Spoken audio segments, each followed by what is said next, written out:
መምህር ኢያሱ እንዳሻው እባላለሁ ከደቡብ ምዕራብ ቀጠና ቃለ ሕይወት ቤተክርስቲያን ጽሕፈት ቤት ከአርባ ምንጭ የቃለ ሕይወት ቤተክርስቲያን በጋሞ ምድር መቼና እንዴት እንደጀመረ ባጭሩ ለመግለጽ እሞክራለሁ። ወንጌል ወደ ጋሞ ምድር ከመግባቱ በፊት በሌሎች የኢትዮጵያ አካባቢዎች ሰዎች ጣዖት እንደሚያመልኩት የጋሞ ሕዝብም ጣዖታትን ያመልኩ ነበር። የተለያዩ ጣዖታትን ያመልኩ ነበር። የተፈጥሮን ያመልኩ ነበር። እንጨት፣ ድንጋይ ያመልኩ ነበር። ከዛም አልፎ ደግሞ የአባቶቻችን የአያቶቻችን አምላክ እያሉ ለነዛ መስዋዕት ያቀርቡ ነበር። ብዙ ፍርሃት ውስጥ በሰይጣን እስራት በኃጢአት እስራት ውስጥ የሚገኝ ሕዝብ ነው ወንጌል ከመምጣቱ በፊት።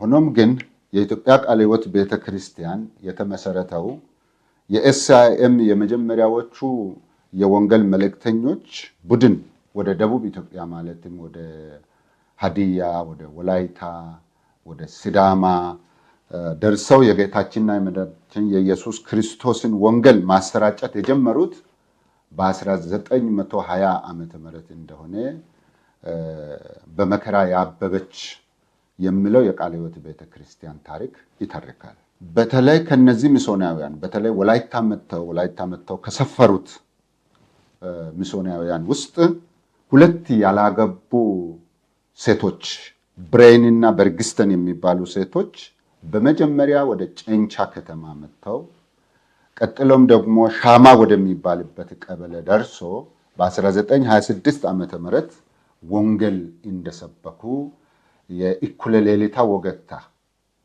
ሌሊት ወገግታ የሚለው የቃለ ሕይወት ቤተክርስቲያን ታሪክ ይናገራል። ከነዚህ ከሁለቱ ሚስዮናውያን ውጪ ወደ ጎፋ ሳውላ የተመደበው ሚስዮናዊ ኦማን የሚባል ወደ ጨንቻ ከተማ ተጉዘው መጥተው በምን አይነት ሁኔታ እንዴት እንደተጓዙ ታሪክ ግልጽ ባያደርግም ተጉዘው መጥተው በጨንቻ ከተማ ገበያ ላይ ወንጌሉን እንደሰበኩ ይነገራል። ስንት ሰው ጌታን እንደተቀበለ ማን እንደተቀበለ እርሳቸው ባያውቁም በዚህ በሳቸው ስብከት አንድ ወጣት የነበሩ አቶ ጎባ ጎታ የሚባሉ ከቦረዳ ወረዳ ከጉራሜ ወልቆ ቀበሌ የሆኑት በዚህ ስብከት ጌታ ኢየሱስ ክርስቶስን እንደተቀበሉ ራሳቸው መስክረዋል። አቶ ጎባ ወደ ቀበሌያቸው ተመልሶ እንደገና ወንጌልን ሰብከዋል። ከዛ የእግዚአብሔርን ቃል ወደ ወላይታ እየተጓዙ ተምረዋል። ከዛ የተነሳ ወንጌል ሰብከው የመጀመሪያ ቤተክርስቲያን እዛ በተባለው ቀበሌ ላይ ቤተክርስቲያን ተተክለዋል። ከዛ ደግሞ ወደ ጎቾ ወደሚባለው ቀበሌያት ከዛም ደግሞ ወደ ሌሎች ቀበሌያት ተሰራጭተው ዛሬ የቦረዳ ቃለ ሕይወት አጥቢያ ቤተክርስቲያናት ህብረት የሚባል 7 አጥቢያ በላይ ከዚህ የተነሳ ተተክለዋል። በተለይ ወደ ወላይታ ከመጡ የወንጌል መልእክተኞች ጌታ ኢየሱስ ክርስቶስን ከተቀበሉ ሰዎች ውስጥ 2 ሰዎች ከሁምቦ አካባቢ የቀን ስራ ለመስራት ደግሞ 1927 ዓመተ ምህረት ወደ ኦቾሎ ላንተ ቀበሌ ይመጣሉ ለስራ ጉዳይ።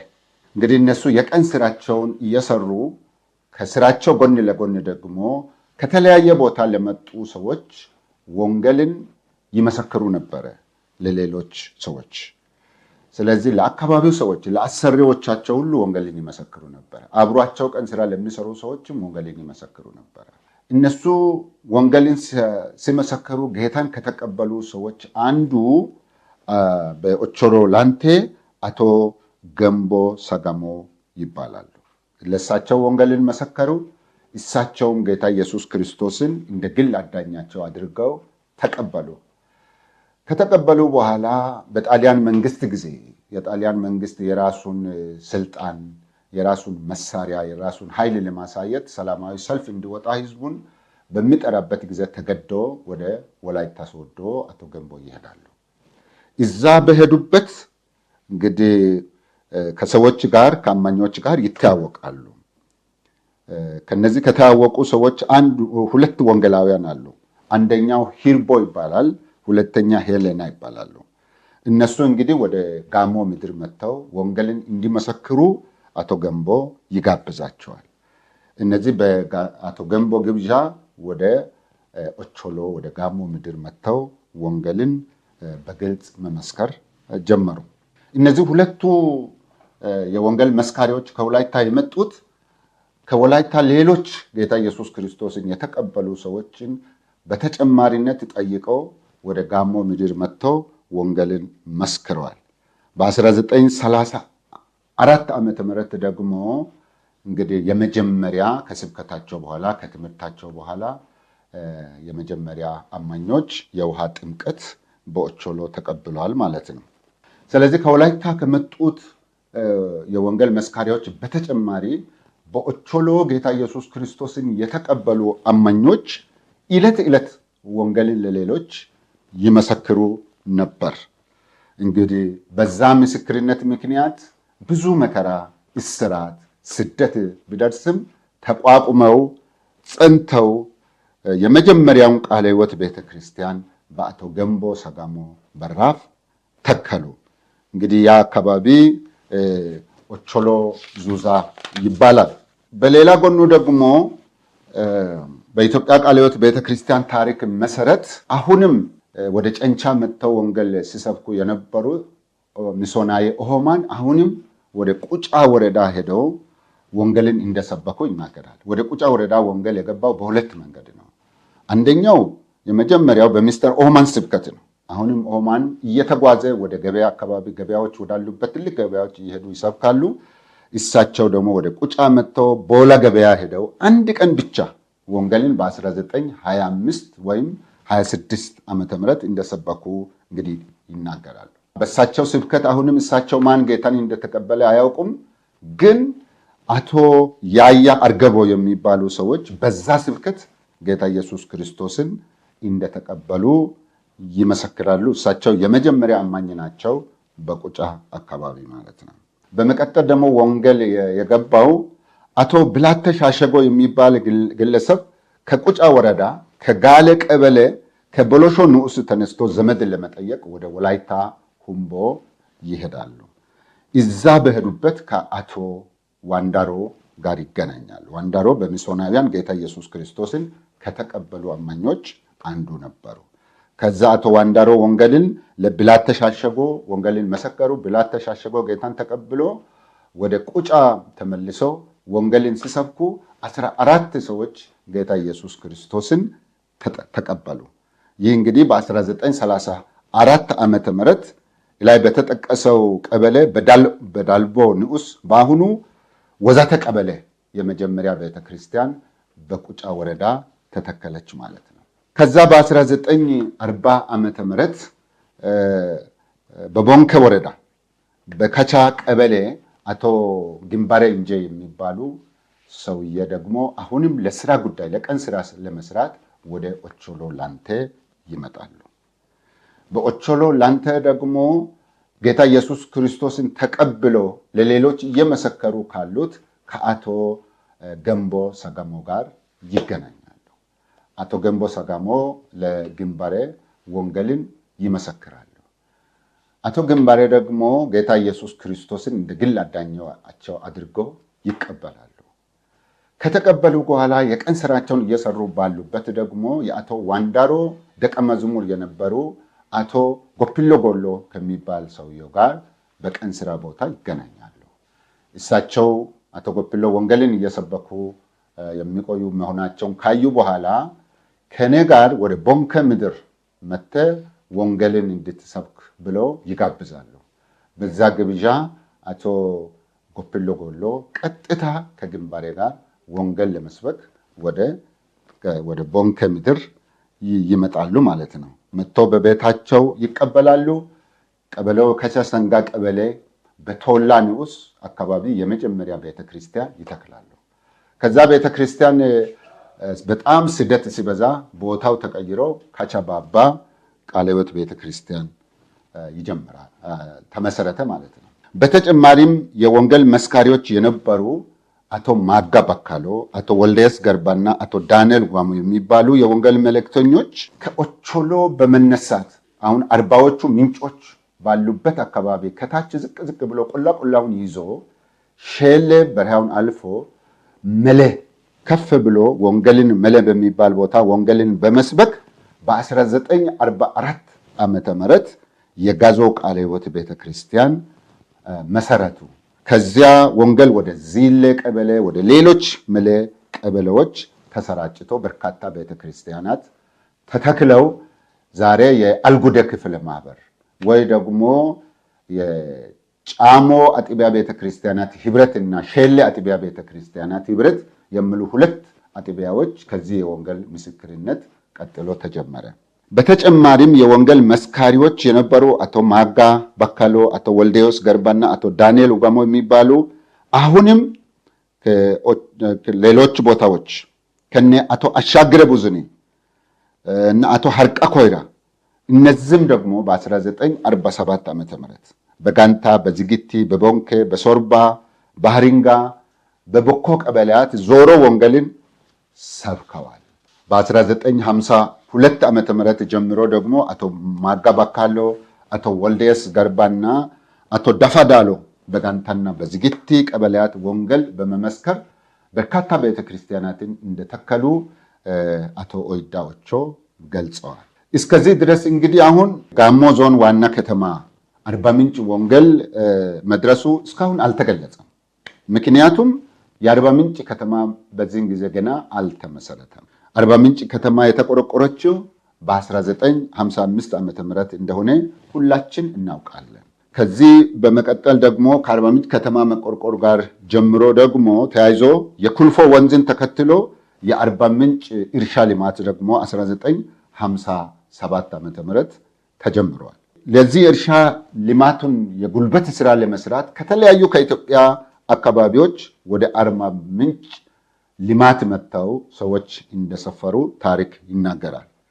ከነዚህ ከመጡ ከቀን ሰራተኞች መካከል አንዱ አቶ ዶሳ ዶቦ ይባላል። የመጡት ከጋሞ ዞን ከጋርዳ ማርታ ወረዳ ከጋርዳ ቀበሌ ነበረ። እሳቸው ደግሞ በቤታቸው አንድ ፕሮግራም ጀመሩ። ከእሳቸው ጋር ከተለያዩ ቦታ ከመጡ 50 አማኞች ጋር ጌታን አብሮ ሲያመልኩ በ1959 ዓመተ ምህረት ከወላይታ የአባባ ዋንዳሮ ልጅ አቶ አብርሃም ዋንዳሮ የሚባል ወንጌላዊ ሆኖ ወደ ልማት ይመጣሉ። ወንጌልን ለተጨማሪ ሰዎች ይመሰክራሉ። እሳቸውም የአናጢነት ስራ ስለሚችሉ ራሳቸው ቤተክርስቲያን ቆርቆሮ ገዝተው ህዝቡን አስተባብሮ ይገነባሉ።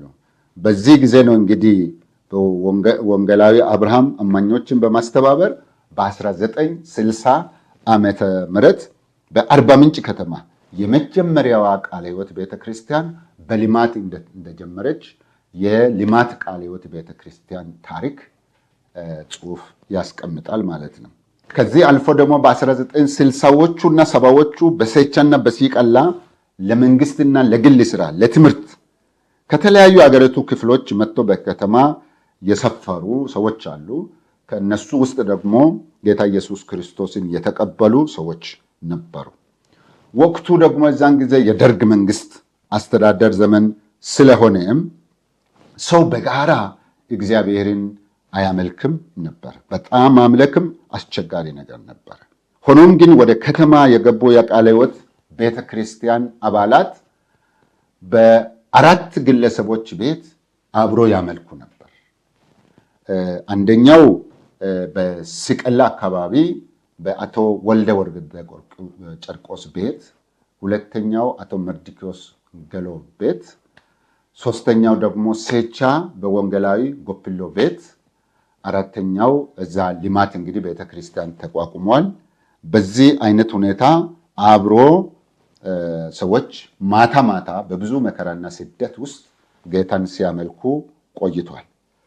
በ1980ዎቹ መግቢያ ዓመታት የደቡብ ምዕራብ ቀጠና ቃለ ሕይወት ቤተክርስቲያን አሁን የቀጠና ጽሕፈት ቤት ያለበትን ቦታ በመመራቱ ምክንያት በቀጠናው አስተባባሪነት እነዚህ አራቱ አንድ የልማት ቃለ ሕይወት ቤተክርስቲያን በሶስቱ ቤተሰብ ውስጥ ሰው የሚሰበሰቡት ቤተክርስቲያን አብሮ በመሆን አንድ ቤተክርስቲያን እንዲመሰረቱ በዚህ ግቢ ውስጥ በቀጠናው ጽሕፈት ቤት ግቢ ውስጥ እንዲመሰረቱ የቀጠናው ያስተባብራል። በ1983 ዓመተ ምህረት አሁን እኛ በዚህ ቀጠና ግቢ ውስጥ የሚገኝ አሁን እኛ የምንለው ሲቀላ እናት ቃለ ሕይወት ቤተክርስቲያን ተመሰረተች።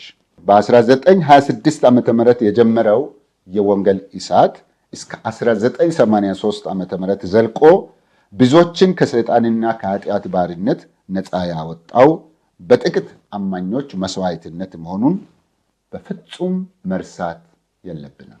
ብዙዎቹ ተገርፈዋል፣ ብዙዎቹ ታስረዋል፣ ብዙዎቻቸው ንብረቶቻቸውን ተዘርፈዋል፣ ብዙዎቻቸው ተገለዋል። በዚህ አይነት መከራ ነው ወንጌል በዚህ አካባቢ የተሰራጨውና ይህንን ወንጌል በአግባቡ የሚቀጥለው ትውልድ እንዲይዝ ለሌሎችም የሚከፈለውን መስዋዕትነት አባቶቻችንና እናቶቻችን እንደከፈሉ የሚገባውን መስዋዕትነት ከፍለን ለሚቀጥለው ትውልድ ወንጌልን ማስተላለፍ እንድንችል እግዚአብሔር ጸጋውን ያብዛልን። አመሰግናለሁ።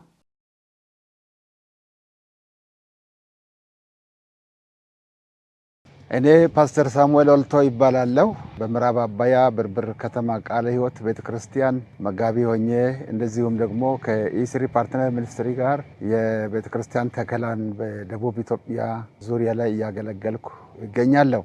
የጋሞ ጎፋ ክፍለ ሀገር ቃለ ሕይወት ቤተክርስቲያን ጉባኤ በመባል ይታወቃል። የመጀመሪያው ጅማሬ በ1966 ነው። እስከ 68 ዓመተ ምህረት ድረስ አንዳንድ ጉባኤዎች በቃለ ጉባኤ ባያዙም ይሰበሰቡ ነበረ። ነገር ግን የመጀመሪያው ጉባኤ ህዳር 4 ቀን 1968 ዓመተ ምህረት ተደርጓል። ይህንን ጉባኤ ሲጀመር ከመጀመሪያው ጀምሮ የነበሩ መሪዎች አሉ።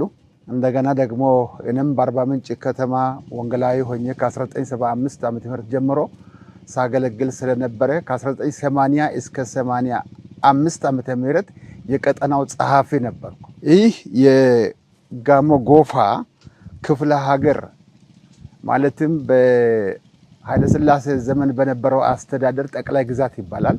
በዚህ ጠቅላይ ግዛት ውስጥ የጎፋ አውራጃ፣ የጋሞ አውራጃ፣ ጋርዱላ አውራጃ፣ ገለብና ሐመር ባኮ አውራጃ አንድ ላይ አውራጃ ሆነው በጠቅላይ ግዛት ስር ስለነበረ በደርግ ዘመን ደግሞ ክፍለ ሀገር ይባል ነበረና ክፍለ ሀገር የሚለው ነገር በዛ ስያሜ አግኝቶ እነዚህን አውራጃ ውስጥ ያሉ የቤተ ክርስቲያን ህብረቶችን በአንድነት ለወንጌል ስርጭትም ያለውን መከራ ለመቋቋም መደረግ የሚገባውን አስተዳደራዊና ልማታዊ ስራዎችን ለማስከድ የቤተ ክርስቲያን መሪዎች ተመካክረው ከቁጫ፣ ከጎፋ፣ ከገለበና ሐመር ባኮ፣ ከካምባ፣ ከጋሞ ጨንቻ አንድ ላይ በመሆን ይህንን ማህበር መሰረቱ።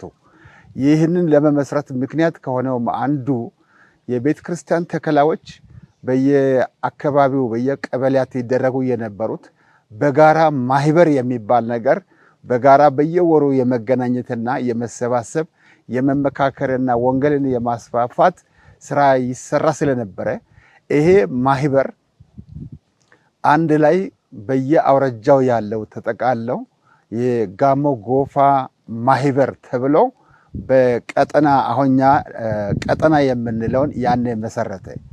ይህ በሚመሰረትበት ጊዜ በ1966 ከጀመረ በኋላ 67 ያለው የደርግ አብዮት ተጽዕኖ ቢፈጥርም በዛ መካከል እየታሰሩ እየተንገላቱም መሪዎች በጣም በብዙ ትግል አምጥተዋል። እነዚህ የቤተ ክርስቲያን መሪዎች ባደረጉት እንቅስቃሴ እስከ 1984 ጽሕፈት ቤት ጋር እስከሚመጣ ድረስ ያለው ሂደት በአጠቃላይ ቤተ ክርስቲያን በየአውራጃው እየዞሩ ይሰባሰቡ ነበር። በዚያን ጊዜ ጉባኤውን ለማስከድ ከአንድ ቦታ ወደ ሌላ ቦታ ያን ጊዜ መኪናም የለም፣ ትራንስፖርቴሽንም ቀላል አልነበረም። እንደገናም ደግሞ አንዳንድ ጊዜ እንደዚህ ቃለ ጉባኤ መዝገብ ፕሮቶኮል፣ ደረሰኞች፣ የሂሳብ መዝገብ፣ ሌሎችንም የደብዳቤ ገቢና ወጪ ማሂደር ክላሰሮችን በሙሉ በትከሻ በቦርሳ ይዞ መዞር ከባድ ስለነበረ አንዳንዴ በመንገድ ከተፈተሸ እስራትም ስለሚገጥም በእግር ይደረግ ነበር ጉዞዎች። እኔ ለምሳሌ ከጨንቻ እስከ ሰላምበር ቁጫ ድረስ እነዚህን በቦርሳ ተሸክሜ በእግር ከጨንቻ እስከ ሰላምበር የሄድኩበት ጊዜ አስታውሳለሁ፣ ጻፊ በነበርኩ ጊዜና እንዲህ ባለ አይነት ሁኔታ የቤተ ክርስቲያን መሪ የነበሩ ሰዎች ይሄንን ጉባኤ ሲያስኬዱ መጥተዋል። የመጀመሪያዎቹ የገለበና ሐመር ባኮ መሪ የነበሩት አቶ ደጉ ደቅላቦ፣ እነ ተረፈ አልሲ፣ አሰፋ ገበየው፣ ሌሎችም እንደዚሁ እየተወከሉ ይመጡ ነበር። ከካምባ አቶ መሰረት ወላ፣ ከጎፋ አቶ ዘካርያስ ጽጌ፣ ከቁጫ አቶ ባሳደአ፣ ከጋሞ አቶ ተስፋዬ ቶሌ፣ ሌሎችም እንደዚሁ እየተወከሉ ይመጡ ነበር እና እነዚህን ስናስከድ ያነ የነበረው ስደትና መከራ አንዱ በእግር የመጓዝ ግዴታን ፈጥሯል። ብዙ በተለይ እስከ 1973-74 ድረስ በጋሞ አካባቢ የነበሩ ቤተክርስቲያናት ከ1971 ጀምሮ ነው የተዘጉት እና ጉባኤ ለማድረግ ቀላል አልነበረም። መሪዎችም ደግሞ ታስረዋል። እስከሚገደሉ ድረስ ለመረሸን ተዘጋጅተው ጉድጓድ ተቆፍሮም ነበረ። በዛ እግዚአብሔር ካስመለጠ በኋላ ከ1973 በኋላ ጥቂት እንቅስቃሴዎችን ማድረግ ጀምረናል። ያሉት መሪዎች መሰባሰብ፣ በውስጥ ያለው የሚንቀሳቀሱ በህይወት ያሉትን የማሰባሰብ ስራ እንደ ወንጌላውያን ተያይዘን ነበር። በ1980ዎቹ 81 82 የአብዮቱ መድከም በኢትዮጵያና የቤተክርስቲያን መጠናከር እየበረታ ሲመጣ ለምን በአርባ ምንጭ ከተማ አናደርግም? በየአውራጃው እየዞሩ ጉባኤውን ከማድረግ ማዕከላዊ ቦታ ቢመረጥ በሚለው ተስማማንና በአርባ ምንጭ ከተማ ጉባኤ ማድረግ ተጀመረ። አንድ ግለሰብ ቤት ቁምሳጥን ነገር ገዝተን መዛግብትን እዛው በማስቀመጥ ከመሸከም ተገላገል። ስራ አስፈጻሚ ኮሚቴ ቀደም ብለው በመቅረብ አጀንዳ ይቀርጻል። ጉባኤው ጠቅላላ ጉባኤ ከተበተነ በኋላ የተወሰነ ጊዜ ወደኋላ ቀርተን እንደገና ውሳኔዎችን ወደ ትግበራ እንለውጣለን። በዚህ አይነት እንሰራ ነበር። አርባ ምንጭ ላይ የዚህ የክፍለ ሀገሩ አጠቃላይ ዋና ከተማ ስለነበረ ማዕከል ስለነበረ ከአስተዳደር ጋር ለሚነሱ ኢሹዎች ጉዳዮች በቀላሉ ለመድረስና ለመነጋገር እንዲመች ታስበው በአርባ ምንጭ ተደርጓል። ሌላው ደግሞ በአርባ ምንጭ ከተማ የቃለ ሕይወት ቤተክርስቲያን አልነበረም። ልማት ከኩልፎ ወንዝ ማዶ ብቻ ቤተክርስቲያን ነበረች እና ከተማው እያደገ ስለሆነ ይህንን ቀጠናው ቤተክርስቲያናትን መትከል እና እንዲያድግ ለማድረግ ለነዚህ ለ5 ለ6 አውራጃዎች እንደገና የመጽሐፍ ቅዱስ ትምህርት ቤትና የስልጠና ማዕከል ለማቋቋም ታሰበ። ስለዚህ እነዚህን ነገሮች በጅምላ ይዞ መንቀሳቀሱ በአርባ ምንጭ ከተማ ቢሆን አስፈላጊ መሆኑ ስለተረዳ በአርባ ምንጭ ከተማ በኤስአይኤም ግቢ ኤስአይኤም ነበራቸው ሴቻ ላይና እዛ ስብሰባ ይደረጋል። አልጋ ቤት እናርፋለን። ስንሄድ ግን መዛግብትን በግለሰብ ቤት አስቀምጠን እንሄዳለን። ከዛ በኋላ በ1984 83 ዓመተ ምህረት ይሄን ቦታ የአርባ ምንጭ ቀጠናውን ቦታ ተረከብን። ይሄንን ለመረከብ እግዚአብሔር በመንግስታት ውስጥ በሚሰሩ መሪዎችም ልብ ገብተዋል። የእኛንም አቤቱታ ተቀብለዋል። ልማትን ለማስከድ ያን ጊዜ መንፈሳዊ ነገር ፐርፖዝ ማድረግ ቀላል ስላልነበረ እሱንም በውስጥ ታዋቂነት ይዘን በተለይ በኪንደርጋርተን በልጆች ትምህርት በሴቶች ልማት እድገት ላይ የሚሰራ ፕሮጀክት በመቅረጽ ይሄንን መጠይቅ አቅርበናል። ከዚህ ጋር በውስጥ ታዋቂ የነበረው የመጸሎት ትምህርት ቤት ኮሌጅ አለ። እንደገና ደግሞ ስልጠና ማዕከል አለ። ከዚህም ጋር ደግሞ የአርባ ምንጭ ምእመናን የሚያመልኩበትን ቦታ ለማመቻቸት ከዛ ክፍል አንዱ ስለሆነ ይሄንን ነገር በ1982 ውይይት አድርገን በአርባ ምንጭ ያለው የቤት ውስጥ ያለው ቤተ ክርስቲያን ሆኖ ምእመናን በየቤት የሚያመልኳቸውን መሪዎችን አስመርጠን በመጋቢት 12 1982 መሪዎችን አስመርጠናል። 7 የሚሆኑ መሪዎች አንድ ላይ እያመለኩ እየጸለዩ እንዲቆዩ አድርገናል። ከነሱም ተወካይ በመውሰድ ይሄንን ቦታ እርክብክብ ላይ እንዲሳተፉ አድርገናል። ከዛ በኋላ በቋምነት የቀጠናውን ስራ የሚያንቀሳቅስ አስተባባሪ ለማምጣት ሞክረናል። የዚህ እቅድና ፕሮጀክት ቅየሳ በሚደረግበት ጊዜ የልማት ኮሚቴ ሆኖ ያገለገሉት አቶ ይስሐቅ ወድሮ፣ አቶ ደስታ ሳንኬ፣ ሚስተር ፖል ምንዝማይን ከጀርመን ሀገር በካምባ ፕሮጀክት ላይ ይሰራ የነበረ ሰው፣ እንደዚሁም እኔ ሳሙኤል ኦልቶ ሆነን የልማት ኮሚቴ ሆነን ዲዛይን አድርገናል። እነዚህን ነገሮች ለዋና ጽሕፈት ቤት ማቅረብ፣ የመዋዕለ ሕፃናት መምህራንን ማሰልጠኛ ማዕከል ውስጥ ማስገባትና እነሱ እንዲሰለጥኑ ማድረግ፣ ከዚህ ጋር ደግሞ የሴቶች ሙያ ማሰልጠኛ በማደራጀት ስራው እንዲሰራ ፕሮፖዛሉን ወደ ኢዜዲ ጀርመን በመላክ ከዋናው ጽሕፈት ቤት ጋር ይሄድን በመነጋገር ሰዎችም ከዋና ጽሕፈት ቤት ዶክተር ሙላቱ ባፈ እየመጡ እንደዚሁም ደግሞ ከጀርመን ሀገር ከኤችኤፍቪ መጥተዋል። እነዚህን ፕሮጀክቶችን እየቀረጽን እና እየኮሚኒኬት እያደረግን አቶ ሳሙኤል ገንቦን ደግሞ በዚህ አስተባባሪ እንዲሆኑ ኮሚቴው ስለተስማማ እሳቸውንም በዚህ ቦታ በኃላፊነት እንዲረከቡ እና ስራውን እንዲያንቀሳቅሱ ታስቦ የተደረገው ውይይቶች አንዳንድ ጊዜ መነሻ የሚሆኑን ራሳችን ከኪሳችን ጀምረን ነው ወደዛ የመጣ ነው። ከዛ በዚህ አይነት እንቅስቃሴ ስራው ቀጠለ።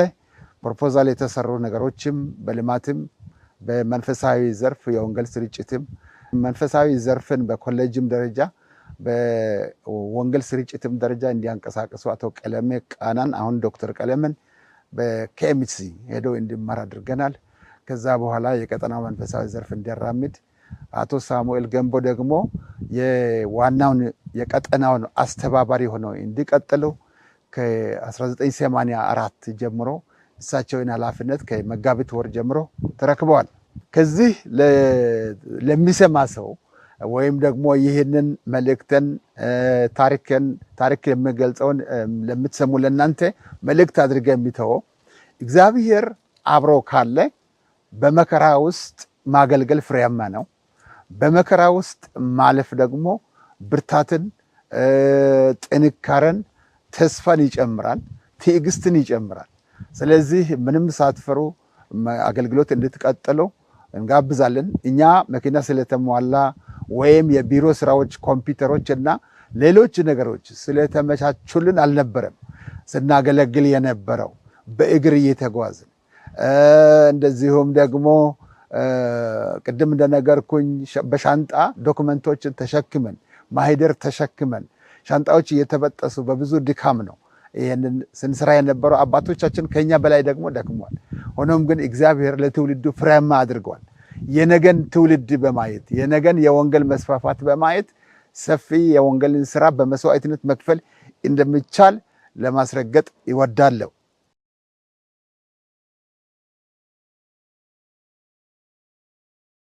ሳሙኤል ገንቦ ሰጋሞ እባላለሁ። የደቡብ ምዕራብ ቀጠና የመጀመሪያ ጸሐፊ የነበርኩ ሰው ነኝ። እኔ ትኩረት የማደርገው የቀጠናችን ጽሕፈት ቤት ጅማሬና ምስረታ ላይ ነው። በ1983 ዓመተ ምህረት ቀጠናችን ቦታ አግኝቶ የቦታው ጉዳይ እልባት ካገኘ በኋላ መጋቢት 1984 ዓመተ ምህረት የመጀመሪያ ጸሐፊ የሆንኩት እኔ እዚህ እንድመጣ ተደረገ። የቀጠና ጽሕፈት ቤታችን ጅምር ላይ ምን አደረገ፣ ምን ተሰራ የሚለውን ማየት ጥሩ ነው። ቦታ ካገኘን በኋላ ቦታውም ለስራ የተመቻቸ ሳይሆን ምንም የሌለው ጫካ ነበረና እዚያ ውስጥ ገብቶ ቦታን ማመቻቸት፣ መንገድ መስራት፣ ለግንባታ ድንጋይና ኮረት ቀጥቅጦ ማዘጋጀት ትልቁ ስራ ነበር። ቀጥሎ ደግሞ የከተማዋን አጥቢያ በማደራጀት ረገድ መርዳት፣ በሁሉ መስኩ ገብቶ አጥቢያውን ማንቀሳቀስ፣ በከተማ ውስጥ የነበሩ እንደ ቻፕል የተቋቋሙ ወደ አጥቢያነት እያደጉ የነበሩትን ወደ አንድነት ማምጣትና መልክ ባለው ሁኔታ እዚህ አጥቢያ ተገንብቶ የወደፊቱን ስራ አገልግሎት እንዲቀጥሉ ማድረግ ነበር። ቀጥሎ ደግሞ ትኩረት የተደረገበት የወንጌል ስራ ነው። ወደ ወንጌል ስራ እንድንገባ ወይም በዚያ ዙሪያ ሚና እንድንጫወት ምክንያት የሆኑ ስራዎች አስቀድመው የተሰሩ ነበሩ።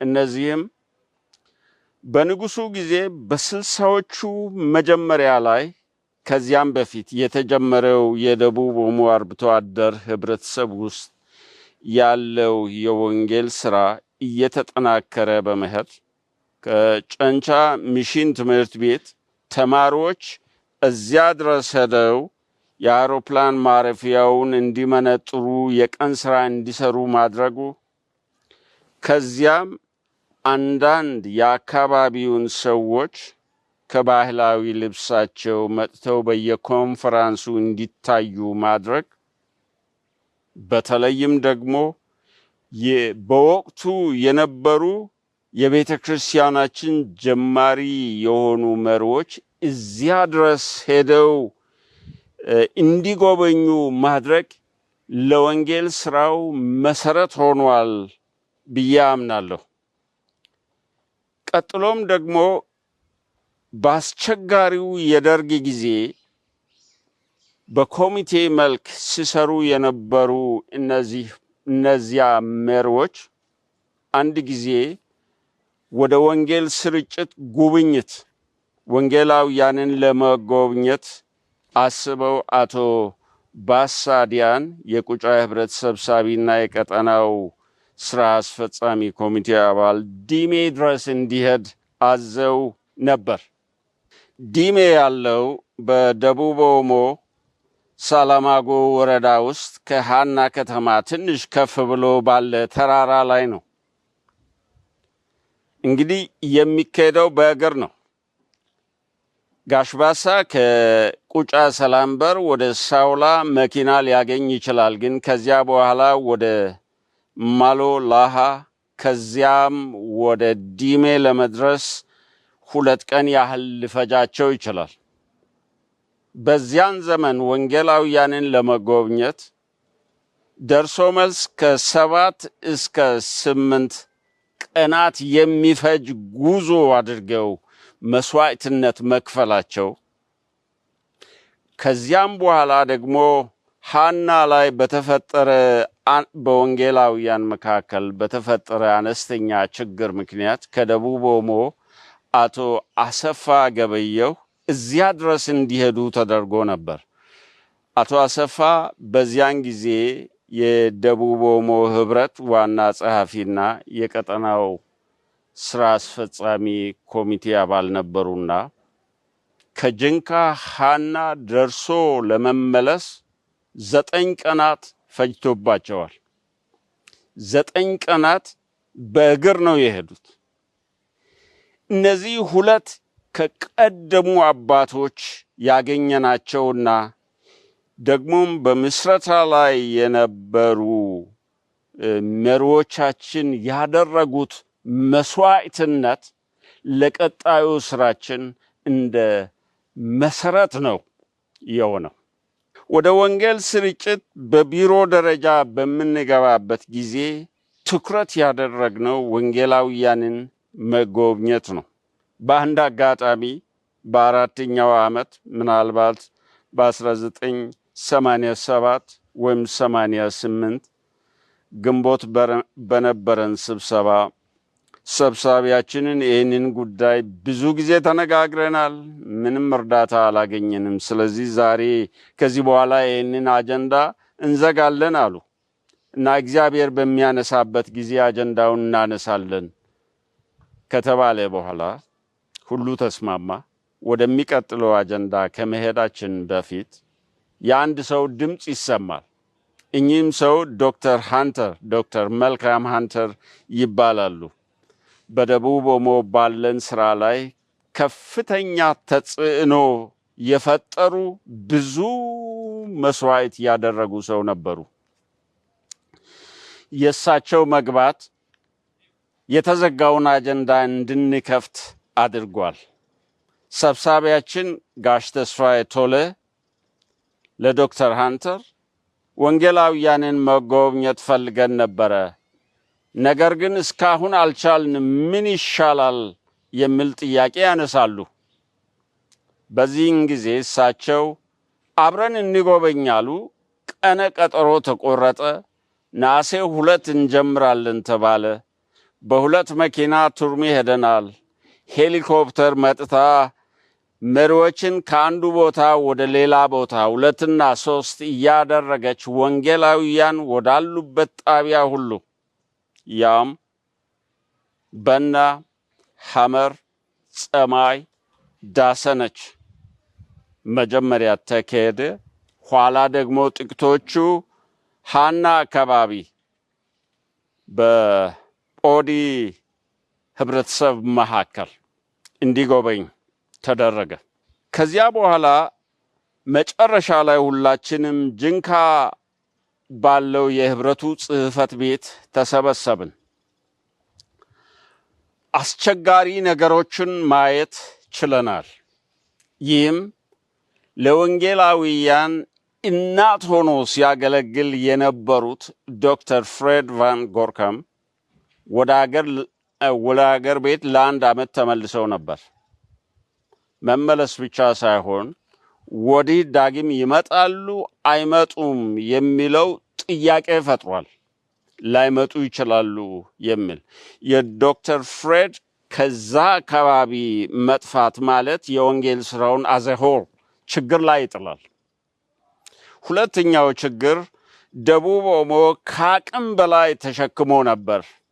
የራሱ አካባቢ ስለሆነ ወንጌላውያን ቀለባቸው በጊዜ ስለማይደርስ ከራሱ በብድርም እርዳታ ከህብረቶች በማሰባሰብም ይሰጣቸው ስለነበረ ጫናው እየበዛ ሄደ። ከዚህ የተነሳ ከነዚህ 2 ችግሮች ተነስተን ወንጌላውያን ማስተባበሪያ ጣቢያ መገንባት በጣም አስፈላጊ እንደሆነ ታመነበት። በዚህ ሐሳብ ሁላችን ተበታተንን። ኋላም ይሄ ቱርሚ ላይና ሃና ላይ በማከታተል ማስተባበሪያ ጣቢያ ሰራን። የመጀመሪያው ማስተባበሪያ ጣቢያ ቱርሚ ላይ የተገነባው ደግሞ ለወንጌላውያን ልጆች ሆስቴል እንዲሆንም ጭምር ነበር። ለብዙ ዓመታት የወንጌላውያን ጥያቄ እኛስ ቆርጠን መተናል፣ ልጆቻችን ከትምህርት ርቀው ምን ይሆናሉ የሚል ጥያቄ ነበራቸው። ለዚያ ምላሽ ተገኘ። ሆስቴል ውስጥ እየኖሩ በቀጠና ደረጃ ቀለባቸውን ችለን ከተማ ባለው ትምህርት ቤት ይማሩ ነበር። ያ ጉብኝት ደግሞ የመጀመሪያው ጉብኝት ሌሎች ጉብኝቶችን ፈጠረ። በቀጠና ደረጃ ሴቶች እየተደራጁ መጥተው እናስጎብኛቸው ነበር። ወጣቶችን እናስጎብኛቸው ነበረ። በኋላም ዶክተር ፍሬድ ያላቸውን አንድ አይሱዚ መኪና ሰጡንና አንድ ጭነት እህል የያዘ ማንኛውም አጥቢያ 30 ኩንታል በቆሎ ያህል ይዞ ሄዶ መጎብኘት ይችላል ስላልን ያ ነገር የወንጌል ስራውን ለማነሳሳት ጥሩ ምክንያት ሆነ። ከዚያ ጋር ተያይዞ አጫጭር ስልጠናዎችን ማካሄድ ጀመርን። በእነዚህ ስልጠናዎች ዋና አድርገን የያዝናቸው አንዱ መሪዎች በአገልግሎታቸው ብቁ እንዲሆኑ፣ ሁለተኛ ለወንጌል ስራ ለማነሳሳት ነበር። ትልቅ እገዛ አድርጓል። ወንጌላውያንን ህብረቶች ጨመሩ። እስከ 52 የሚደርሱ ወንጌላውያን ደቡብ ኦሞ ላይ በቱርሚ ማስተባበሪያ ማዕከል ውስጥ ነበሩ። ወደ ጶዲ ግንባራችንን ስናዞር ደግሞ ጶዲና ሜአኒት ተመሳሳይ ቋንቋ ሲናገሩ ስለነበረ ከዚያም ከምዕራብ ቀጠና 10 ወንጌላውያንን አምጥተን አሰማርተንም ነበረ። በዚያ መልክ ነው የወንጌል ስራው እያደገ የሄደው። ቀጠናውን የመሰረቱ ህብረቶች 4 ነበሩ። እነሱም ደቡብ ኦሞ፣ ጎፋ፣ ቁጨና ጋሞ። ከዚያ በኋላ ሌሎች ተጨመሩ። ዳውሮ ተጨመረ። በህብረት ሆነው የወጡ ሌሎችም ስመጡ እየሰፋ ነው የሄደው። ጎፋ ውስጥ የነበሩ 3 ክፍለ ማህበራት በአንድነት ህብረት ሆነው ወጡ። እነሱም ማሎ፣ ገሊላና ባስኬቶ ሲሆኑ ኋላ እያንዳንዳቸው ደግሞ ህብረት ሆነው 3 ህብረቶች ወደ ቀጠና ተጨመሩ። በአንድ ወቅት እስከ 11 ህብረቶች ደርሰው ነበር። በዚህ የምስረታ ወቅት የልማት ስራም ጀምረናል። የልማት ስራው ሲጀመር አንድ ደጋፊ ሰው ከጀርመን ራልፍ ዊጋንድ የሚባል ከነቤተሰቡ መጣ። አስተባባሪም ቀጠርን፣ አቶ በላይ በቀለ። ከዚያ በኋላ የሙያ ማሰልጠኛ ፕሮጀክት ስራ ጀምረናል። በዚህ መልክ ስራው እየተስፋፋ ሄደ። የተለያዩ ተባባሪ ድርጅቶች ከኛ ጋር ነበሩ።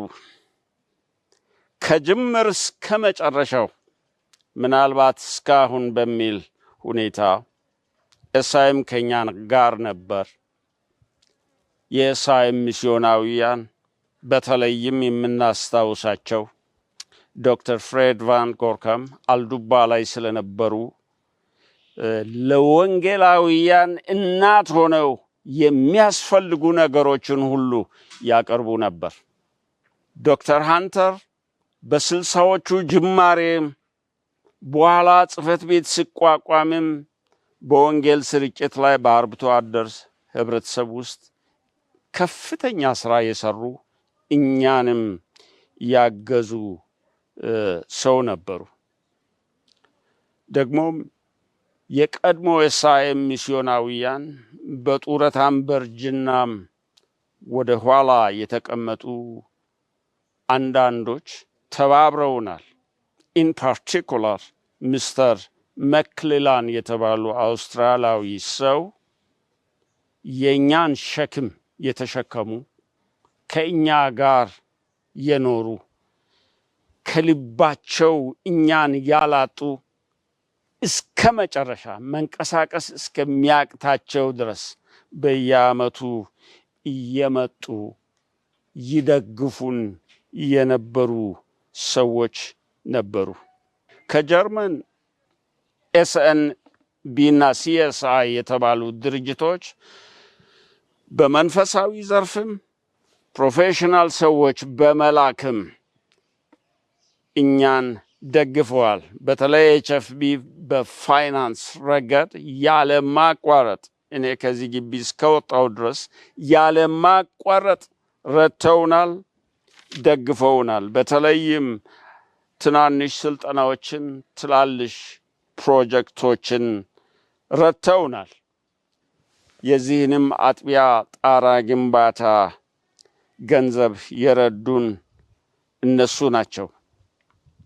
የልማት ስራውን ስንመለከት አንዱ ፕሮጀክት ሌላ ፕሮጀክት ይወልድ ነበር።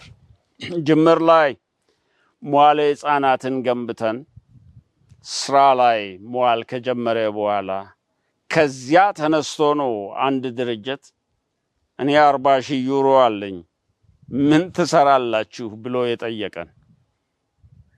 በዚህን ጊዜ አንደኛ ደረጃ ትምህርት ቤት ለማቋቋም ፈልገን እስካሁን ፋንድ አጥተናል ባልን ጊዜ የቀደመውን ስራ በማየት ያንን ገንዘብ ሰጥቶ በቀጣይነትም ትምህርት ቤቱን በትክክል እስከምናቋቁም ድረስ ረድቶናል። በጣም አስገራሚ የሚሆን አንድ ነገር እነግራችኋለሁ። ጅምር ላይ የነበረው የገንዘብ አቅማችን በጣም ዝቅተኛ ነው። ያኔ 25,000 ትልቅ ገንዘብ ነው ለሆል ስራ። ነገር ግን ስራው የኛ ነው፣ ማንንም መጠበቅ አንችልም በሚል እሳቤ ዝም ብለን ስራችንን እንቀጥል ነበር። የልማት ስራችን ከዚያ በኋላ ሰፋ፣ ወደ ተለያዩ አገር የመሄድ እድልም ተገኘ። ሰራተኞች በሌሎች አፍሪካ ሀገራት ሄደው የሌሎችን አገራት ሙከራ እንዲያዩ ተደረገ። እግዚአብሔር በእጅጉ ባርኮናል።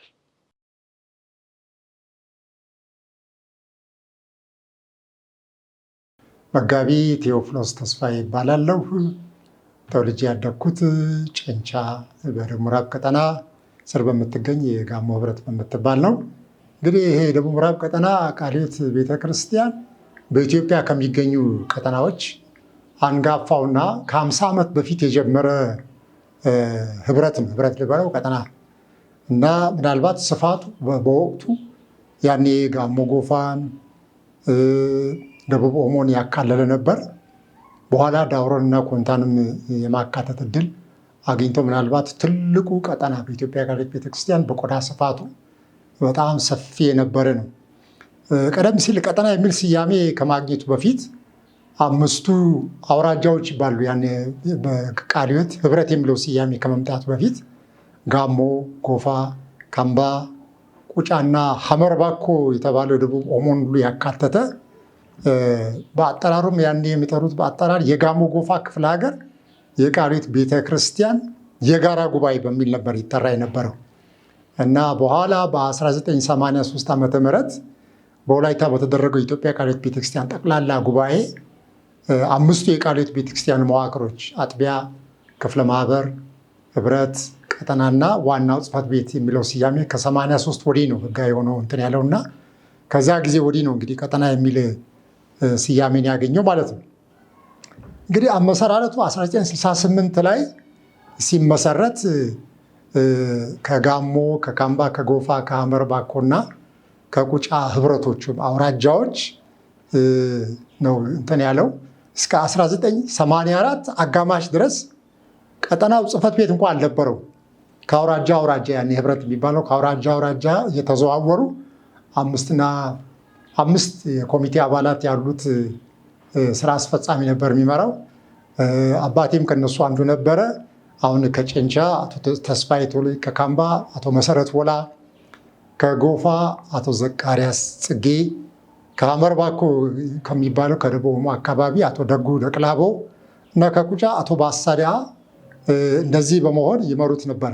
እንግዲህ ይህንን ቀጠና በተለይ ጆይን ያደረኩት በ85 አካባቢ ነው። ከዛ በፊት በጋሞ አካባቢ በህብረቱ መንፈሳዊ ዘርፍ ሆኜም ሰርቻለሁ። ልማትም ሳስተባብር ነበርና ከቀጠናው ጋር በቅርበት ወንጌላውያንን በማሰልጠን መሪዎችን በማሰልጠን በእነዚህ በቱርሜ አካባቢ በሌሎችም ክፍለ ማህበራት ህብረቶች እየዞር ስልጠናዎችን እንሰጥ ነበረና ብዙ ተቀራራቢነት ነበረኝ። 85 ግን በመንፈሳዊ ዘርፍነት እንዳገለግል ተጋብዤ ነው ጆይን ያደረኩት ስታፉን።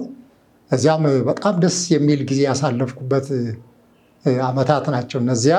እንግዲህ በእነዚያ ዘመናት በተለይ ጉብኝት ወደታች ወርደን ክፍለ ማህበራትን፣ አጥቢያዎችን እስከ ኮንታ ድረስ አሁን ከአርባ ምንጭ ኮንታ ለመድረስ ያኔ 17 ሰዓት እንደፈጀብኝ አስታውሳለሁ። ድሮፕ እያረኩ በየዳውሮ ውስጥ በተለያዩ ክፍለ ማህበራት አገልጋዮችን የጣን ስንመለስ ደግሞ በቲም እንደዚህ እየተመለስ በጣም ድንቅ ጊዜ ለየት ያለ አሁን በመቅህማ በዴል በዲኤምፒቲ የሚባሉ ስልጠናዎችን በማስተዋወቅ እንደው መፈክር ነበረን። ምን የሚል መሪ ሁሉ ዴልን ያጥና፣ መጋቢ በሙሉ ዲኤምፒቲን ያጥና፣ ምዕመን በሙሉ ደግሞ በመቅህማ ቤተሰብ ይደራጅ ብለን እስከ ማለት የወረድንባቸውን ጊዜያት በጣም አስታውሳለሁና ወርቃማ ጊዜያት ነበሩን።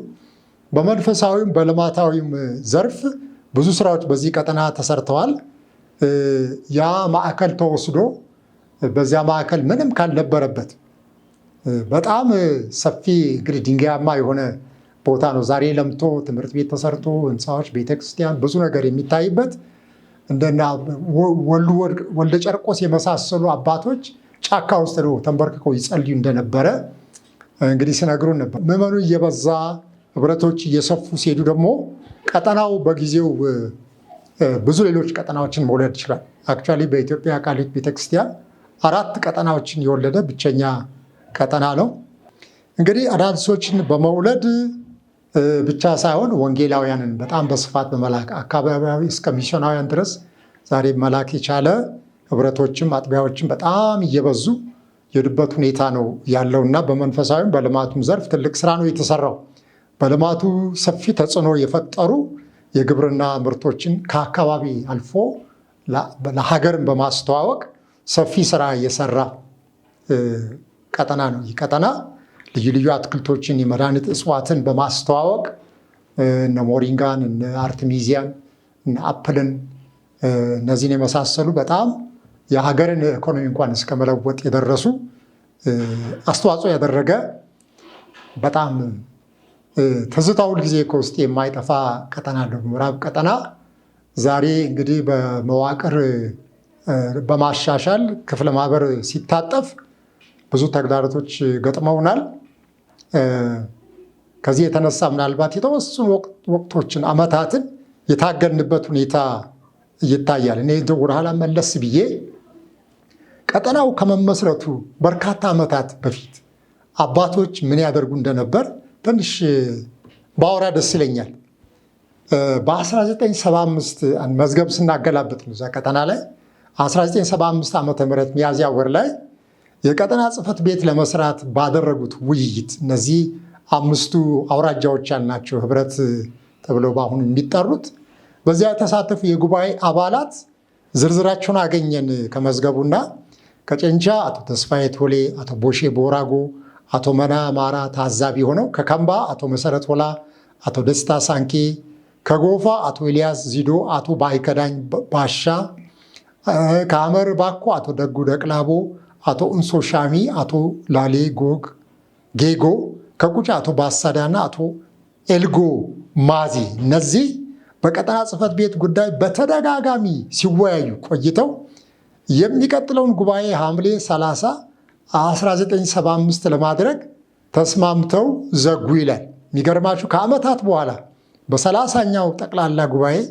ነሐሴ 14 ቀን 1982 ዓ.ም በአጀንዳ 6 ጉባኤውን የተሳተፉ 12 ሰዎች የመጀመሪያውን መዋጮ በራሳቸው ላይ መድበው ብር 530 በስፍራ አዋጥተው ነበር ይላል። ምን ያህል ፓሽነት የሆኑ መሪዎች እንደነበሩ ከግላቸው። እነዚህ ሰዎች አበል የላቸውም፣ ደሞዝ የላቸውም። ለዓመታት መዝገብ ይዘው ከአውራጃ አውራጃ በእግራቸው እየሄዱ ወንዝ እያቋረጡ መዝገብ እንዳይበሰብስ ጃንጥላ ይዘው በዝናብ የሄዱበት፣ በደርግ ጊዜ በተለይ እየታሰሩ በየማረሚያ የተንከራቱበት ረጅም ታሪክ አለ። ግን የሚገርማችሁ በ1984 ቢሮ ተከራይተው ስራ ሲጀምሩ ለመነሻ የሚሆን ዘር ገንዘብ የጉባኤው አባላት አሁንም 760 ብር ማዋጣታቸውን ከዚያ መዝገብ አግኝተናል።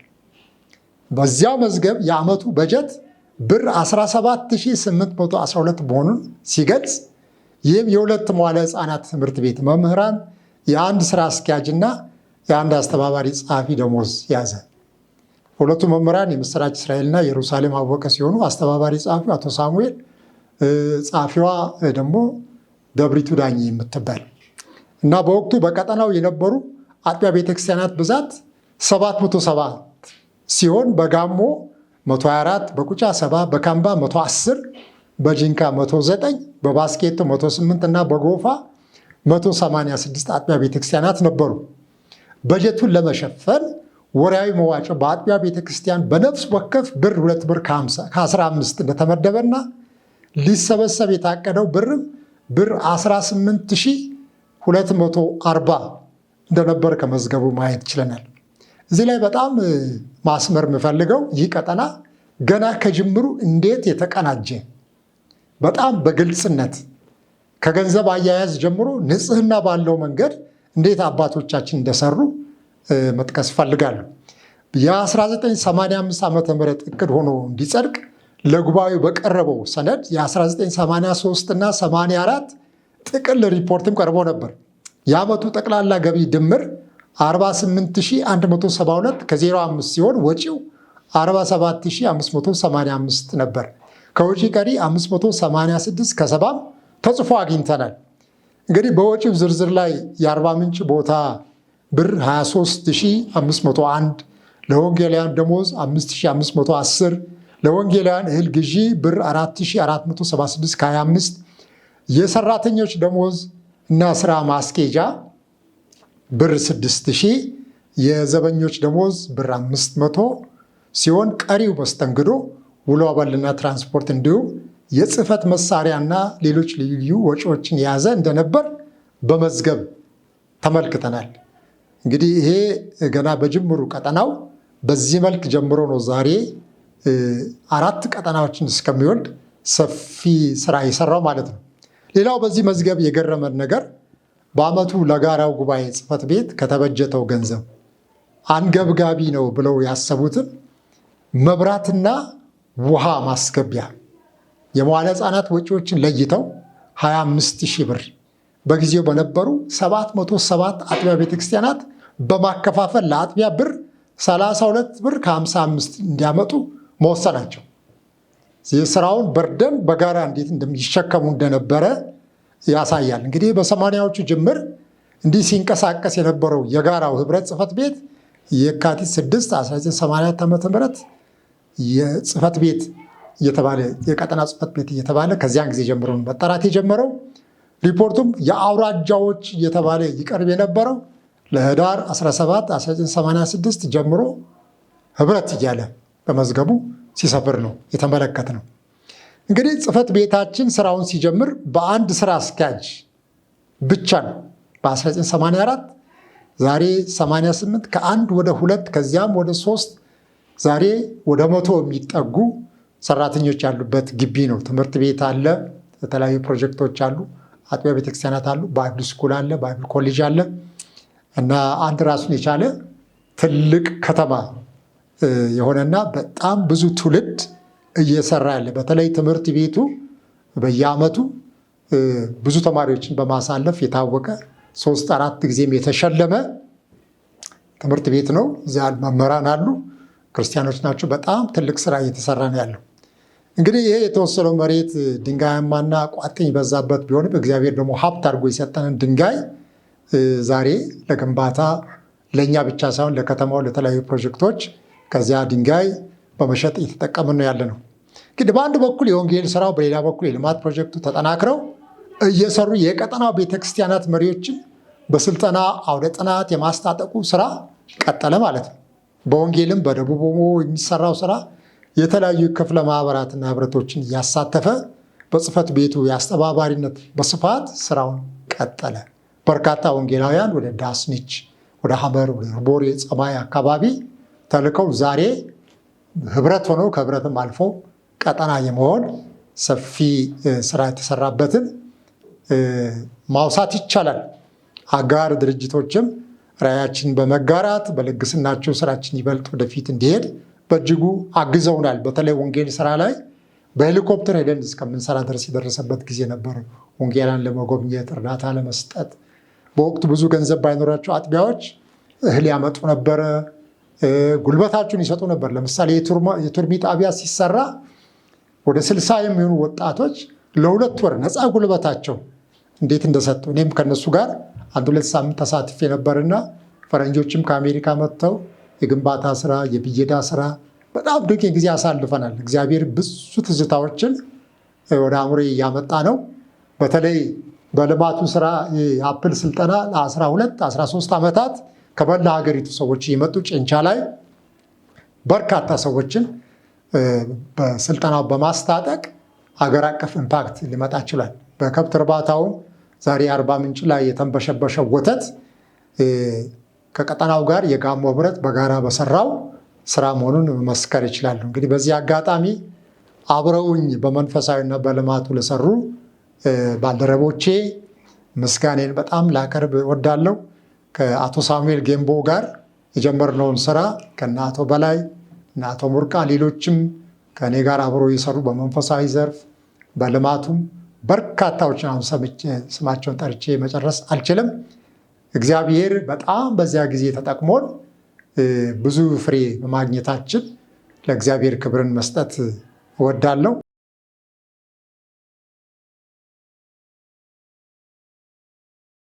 ሰላም ጤና ይስጥልን። እንደምን አላችሁ? የጌታ ጸጋና ሰላም ይብዛላችሁ። እኔ መጋቢ እንድሪያስ ላሌ እባላለሁ። የደቡብ ምዕራብ ቀጠና ቃለ ሕይወት ቤተክርስቲያን ጽሕፈት ቤት የምክትል ዋና ጸሐፊና መንፈሳዊ ዘርፍ አገልግሎት አስተባባሪ ነኝ። በእነኚህ አገልግሎቶች በደቡብ ምዕራብ ቀጠና ያለፉትን ዓመታት ምንድን ነበር የተሰራ የነበረው የሚለውን ሀሳብ ስመለከት በተለይ ደቡብ ምዕራብ ቀጠና ካለው ሰፊ የመዋቅሮች የተነሳ በተለያዩ ቦታዎች አውደ ጥናቶችን የማዘጋጀት፣ ስልጠናዎችን የመስጠት፣ መሪዎችን የማወያየት ስራዎችን ስንሰራ ቆይተናል። በሁሉም አቅጣጫ ለውይይት በምንወጣበት ጊዜ በአንድ ተመሳሳይ ርዕስ ህዝቡን ለመድረስ፣ ለወንጌል ስራ ለማነሳሳት፣ ለቤተ ክርስቲያን አስፈላጊ ጉዳዮች ለማወያየት በሰፊ ሁኔታ ሲሰራበት ቆይቷል። በተለይ ከቅርብ ጊዜ ወዲህ ቤተ ክርስቲያን ከላይ እስከታች በአንድ ገጽ ላይ መሆን ስላለባት የኢትዮጵያ ቃለ ሕይወት ቤተ ክርስቲያን ስልታዊ እቅድን መሰረት ያደረገ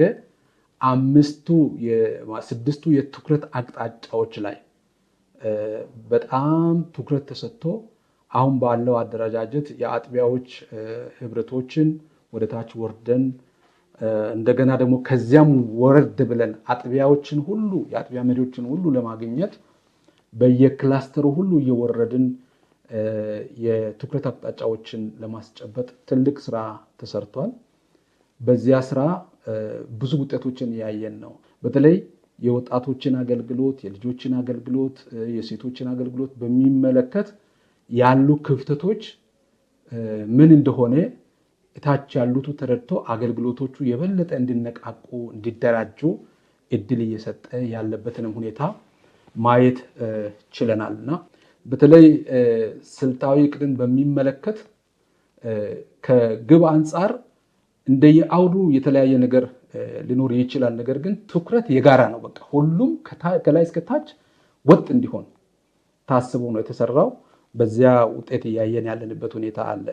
ይህ ብቻ ሳይሆን ጤናማ የቤተ ክርስቲያን አመራርን ለመፍጠር ከእያንዳንዱ ህብረት ዋና ጸሐፊዎች፣ ምክትል ዋና ጸሐፊዎች፣ የሴቶች አስተባባሪዎች፣ የወጣቶች አስተባባሪዎች የተገኙበት ለተከታታይ 2 ዓመታት ስልጠና እየተሰጠ ቆይቷል።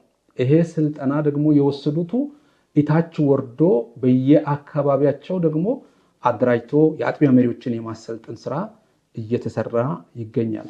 ጤናማ የቤተ ክርስቲያን አመራር ጉዳይ ወቅታዊ አንገብጋቢ የሆነ የቤተ ክርስቲያን ትኩረት የሚሻ መሆኑን የተገነዘብነው። ከዚህ አንጻር ነው ምላሽ ለመስጠት እየሰራን ያለ ነው። በተለይ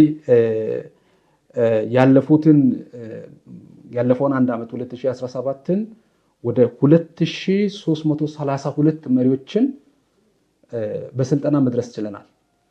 ያውም የኢትዮጵያ ቃለ ሕይወት ቤተክርስቲያን የመሪዎች ስልጠና ተንቀሳቃሽ አስተባባሪዎች ይሰጥ የነበረው ስልጠና ወደ ታች ወርዶ መሪዎች እንዲሰለጥኑ ከመሪ አንደበት ለመሪ የሚለውን ስልጠና እንደገናም ደግሞ ግብርናን በእግዚአብሔር መንገድ የሚለውን ስልጠና ወደ ታች አውርደን መስጠት ችለናል። በዛም ውጤት እያየን ነው። አንዳንድ አካባቢዎች ላይ የሚሰሩ የሚታዩ ውጤቶችን እያየን እንገኛለን። ሌላው በወቅታዊ የቤተክርስቲያን ጉዳዮች ላይ ቤተክርስቲያን በቅይጥነት የተደፈረችበት ጊዜ ነው አሁን ጊዜ። ይህን የቅይጥነትን ችግር ለመፍታት የቤተክርስቲያን መድረክ መጥራት አለበት የሚል አቋም ስለያዝን የተለያዩ ስራዎችን እየሰራን እንገኛለን። አንደኛው ስራ የእግዚአብሔር ቃል በእግዚአብሔር መንጋ ዘንድ በግልጽ መሰበክ ስላለበት በስልጣን መሰበክ ስላለበት ቃሉ ላይ ትኩረት እንዲደረግ አገልጋዮችን መጽሐፍ ቅዱሳዊ ገላጭ ስብከት ዘዴ እንዲሰለጥኑ በማድረግ ተከታታይ ስልጠናዎችን ከዋናው ጽሕፈት ቤት ጋር በመተባበር እየሰጠን እንገኛለን። በዚያም ውጤት እያየን አለን። ቤተክርስቲያንን በጣም ብዙ ነገሮች እየደፈሩ ያሉበት ጊዜ ነው። አንዱ ባህል ነው፣ ያ ወቅታዊ ተግዳሮት። ይህንንም በሚመለከት በዚህ ጉዳይ ላይ ስልጠና ከሚሰጡ አካላት ጋር በመነጋገር ህዝቡን በማስተባበር ከፍተኛ ንቅናቄ ተፈጥሮ ስልጠና ተሰጥቷል። ህዝቡ አቋም እንዲይዝ ተደርጓል። በሰፊው ደግሞ ለመስራት ታቅዶ እየተሰራ የሚገኝ ስራ አለ። ሐሰተኞች አስተማሪዎችን፣ ሐሰተኞች ነቢያትን ለመሞገት ለመመከትም በሚያስችል ሁኔታ አገልጋዮችን በማሰልጠን ላይ እንገኛለን ማለት ነው። ከደቀ መዝሙርነትና ክርስቲያናዊ ትምህርት አስተምሮ ማስተባበሪያ ጋር የሚሰሩ ስራዎች አሉ። በደቀ መዝሙርነት ዙሪያ የምንሰራቸው አንደኛው ዲኤምፒቲ ነው። ደቀ መዝሙር አድራጊዎችን፣ አድራጊ መጋቢያንን፣ መሪዎችን እንደገና ደግሞ ደቀ መዝሙር አድራጊ ቤተሰብን ትኩረት ያደረገ ስራ እየተሰራ ይገኛል። ከሱ ውጪ ደግሞ ኔትወርክ ስልጠና እየተጀመረ አለ። ያንንም በዚህን ሰዓት እያካሄድን እንገኛለን። ሌላው ከፒኤልአይ ጋር የተጀመሩ ስራዎች በየአጥቢያ ወርደን የምንሰራቸው ስራዎች አሉ። እኛ መዋቅር ላይ ነን ያለነው፣ ከፍ ብለን ነው ያለነው። ነገር ግን መንጋው ያለው ታች ስለሆነ ታች ወርደን መንጋው ወዳለበት ተጠግተን ወደየአጥቢያዎች ሄደን ህዝቡን ሞቢላይዝ በማድረግ በማሰልጠን በማስተባበር ላይ እንገኛለን። በደቀ መዝሙርነትም በጣም ሰፊ ስራ እየተሰራ ይገኛል በደቡብ ምዕራብ ቀጠና። ሌላው እያንዳንዱ የአገልግሎት ዘርፍ ደግሞ የሚሰራው ስራ አለ። በእያንዳንዱ አገልግሎት ዘርፍ የራሱ ጉባኤዎች አሉ፣ ስልጠናዎች አሉ። እነኝን ከኛ ጋር በመተባበር የሚያዘጋጁትን ስልጠናዎች እንሳተፋለን፣ እናስተባብራለን፣ አገልግሎት ዘርፎችን እንደግፋለን። በእንዲህ አይነት ሁኔታ ስልጠናዎች እየተካሄዱ ይገኛሉ። በቢሮ ደረጃም በየሩብ ዓመቱ እያንዳንዱ የአገልግሎት ዘርፍ አስተባባሪ የጋራ ጊዜ አለ። በጋራ ቁጭ ብለን ምን እንደተሰራ ምን እየሰራን እንዳለን እንገመግማለን፣ እንነጋገራለን፣ እንጸልያለን። እንደዚህ አይነት ስራዎች አሁን እየተሰሩ ይገኛሉ። ባለፉት ዓመታት ደቡብ ምዕራብ ቀጠና እንደ ደቡብ ምዕራብ ቀጠና ሲደራጅ የአባቶች ራዕይ የነበረው ወንጌል ባልደረሰባቸው አካባቢ ወንጌልን ለመስበክ ነው ህብረት የፈጠሩት። በተለይ አርብቶ አደሩን አካባቢ በወንጌል ለመድረስ ነበር እቅዳቸው። አሁን ላይ የኛ ደግሞ ልጆቻቸው እቅድ የሚሆነው እነሱ ያንን ለመድረስ አቅደዋል፣ ግን እኛ ከዛ ባሻገር መስራት አለብን ብለን ህዝቡን እያስታጠቅንና እየቀሰቀስን እንገኛለን። አሁን በዚህን ሰዓት ላይ አባቶች በረሃውን ለመድረስ ነው ያቀዱት። እግዚአብሔር ረድቶን በዚህን ጊዜ ግን ከአገር ውጭ ጭምር ሚስዮናውያንን ወደ መላክ ደርሰናል። ሌሎችንም እያዘጋጀን እንገኛለን። የደቡብ ምዕራብ ቀጠና መንፈሳዊ ዘርፍ አገልግሎት በጣም ጥሩ የሚያደርግ አንድ በጣም ጥሩ ነገር ምንድን ነው? የቲም ስፕሪት አለ። ሰራተኛው በጋራ ነው። እነኚህ ያነሳኋቸውን ነገሮች አንድ ሰው ብቻውን የሚሰራው ሳይሆን በጋራ በቡድን የምንሰራቸውን እንነጋገራለን። የተነጋገርናቸውን ደግሞ ይዘን በቡድን እንወጣለን። በእንዲህ አይነት እይታ ጌታን እያገለገልን እንገኛለን።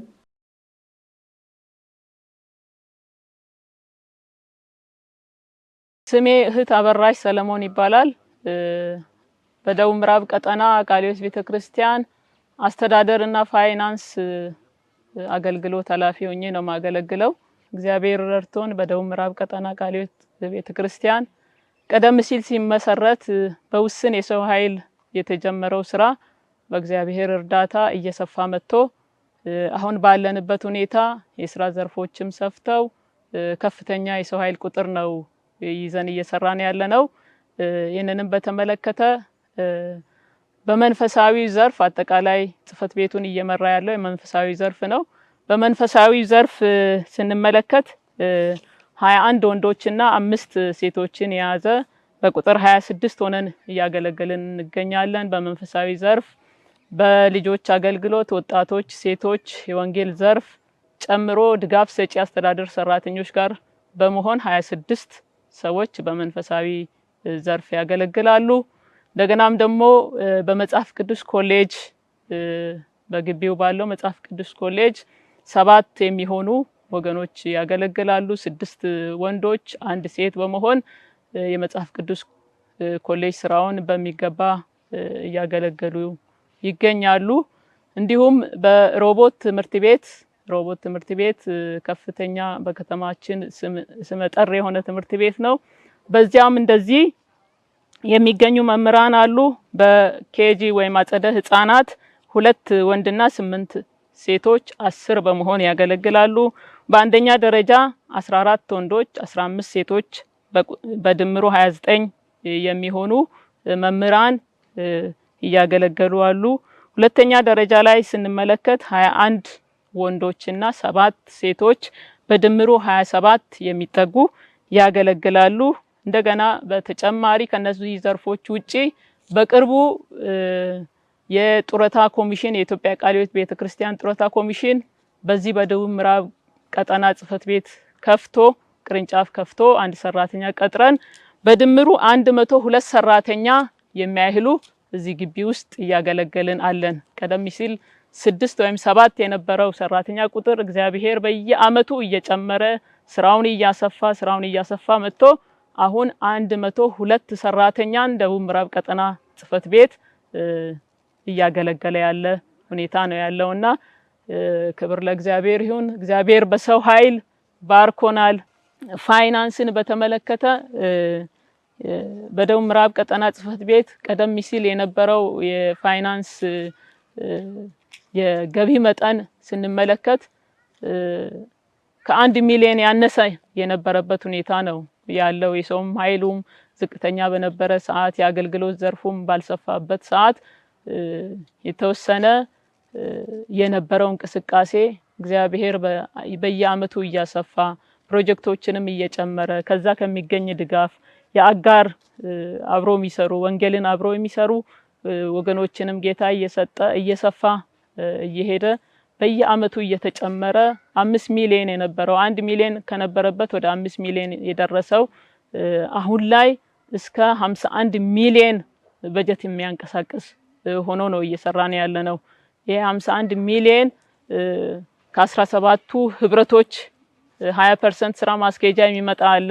ከፍተኛ ድጋፍ የሚደረገው ከህብረቶች የሚመጣው ነው። እንደገና ደግሞ ከአጋር ድርጅቶች ከሀገር ውጪ በአገር ውስጥም ያሉ ግለሰቦች ጌታ የረዳቸው ለወንጌል የወንጌል ልብ ያላቸው ይህንን ቀጠና እየረዱ ያሉ በገንዘባቸው እየረዱ ያሉ አሉ። ከውስጥ ገቢ የሚሰበሰብ አለ። ከትምህርት ቤት ከመጽሐፍ ቅዱስ ኮሌጅ ከየዘርፉ ከልጆች አገልግሎት የሚሰበሰብ አለ። ለምሳሌ የዚህ የ2018 የገቢ እቅዳችን 51 ሚሊዮን 627 ሺህ ነው። ይሄም የሚሰበሰበው ከህብረቶች የሚሰበሰብ 20%፣ ከአጋር ድርጅቶች፣ ከውስጥ ገቢ፣ ከስልጠና ድጋፍ፣ ከብርሃን ባንክ ሼር ትርፍ ክፍፍል የሚደርሰን አለ። ከልጆች አገልግሎት፣ ከወጣቶች፣ ከሴቶች፣ ከወንጌል ዘርፍ፣ ከመጽሐፍ ቅዱስ ኮሌጅ፣ ከሮቦት ትምህርት ቤትና ከኢሳኮር ሁለገብ ቢዝነስ ማዕከል ከነዚህ የሚሰበሰበው ገቢ 51 ሚሊዮን 627 ሺህ ድረስ እንዲደርስ ሆኗልና በዛውም ልክ ቅድም የተገለጸው 102 ሰራተኛ የደሞዝ ወጪያቸውን ሸፍነን የስራ ግብር ጡረታ ከፍለን ጡረታቸውን መብት አስከብረን በአግባቡ ወራዊ ደሞዝ እየከፈልን እያስተዳደርን እንገኛለን። እግዚአብሔር ረድቶን መኪኖችም ጌታ ሰጥቷል፣ እነሱን እናስተዳድራለን። እግዚአብሔር መንቀሳቀሻ የሚሆኑ ሞተሮችንም ሰጥቶናል። ሰራተኛው በዚህ ሁሉ ተንቀሳቅሶ እነኚህን ወደ 51 ሚሊዮን የሚደርሰውን ገቢ አሰባስበው በጥሩ ሁኔታ ስራዎች እየተሰሩ ነው ያሉት። ወንጌል ወዳልደረሰበት ወንጌል ይዞ የሚንቀሳቀሱ በወንጌል ክፍል ዘርፍም ሰፊ ስራ እየተሰራ ነው። እግዚአብሔር ረድቶናል።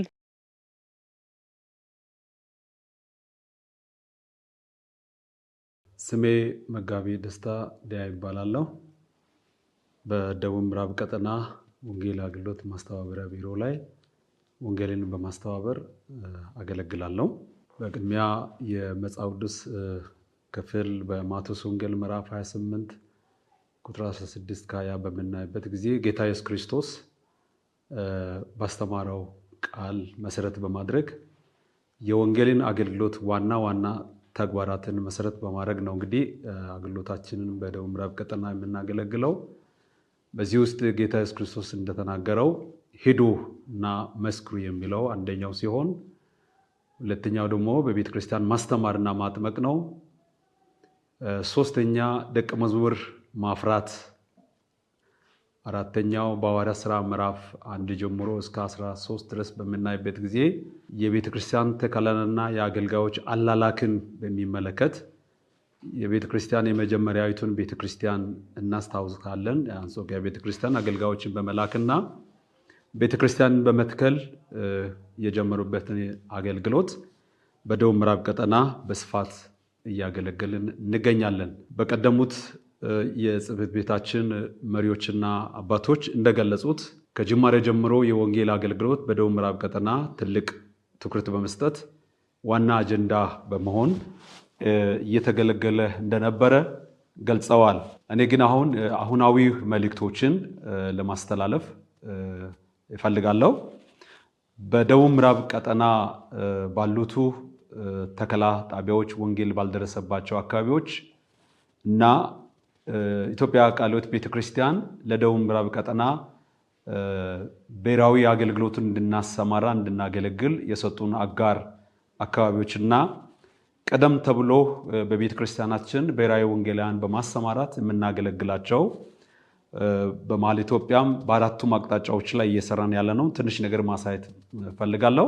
በመጀመሪያ አገልግሎትን ደቡብ ምዕራብ ቀጠና ሲጀምር የጀመረው አገልግሎት በደቡብ ኦሞ እንደነበረ ቀድሞ የነበሩ አባቶች አስቀምጠዋል። ከዛ ቀጥሎ በኮንሶ በጋርዱላ እንዲሁም ደግሞ ኮሻሌ በሚባለው ማዕከል በአራቱ አቅጣጫ የሚገኝ ግሬሰን፣ ጋርዳማርታን፣ አለንና ማለ ጸማይን ማዕከል ያደረገ ከፍተኛ የወንጌል አገልግሎት ለኛ የወንጌል አገልግሎት ተከላ ጣቢያ መነሻ አድርገን የምናገለግላቸው በርካታ አገልግሎቶች አሉ።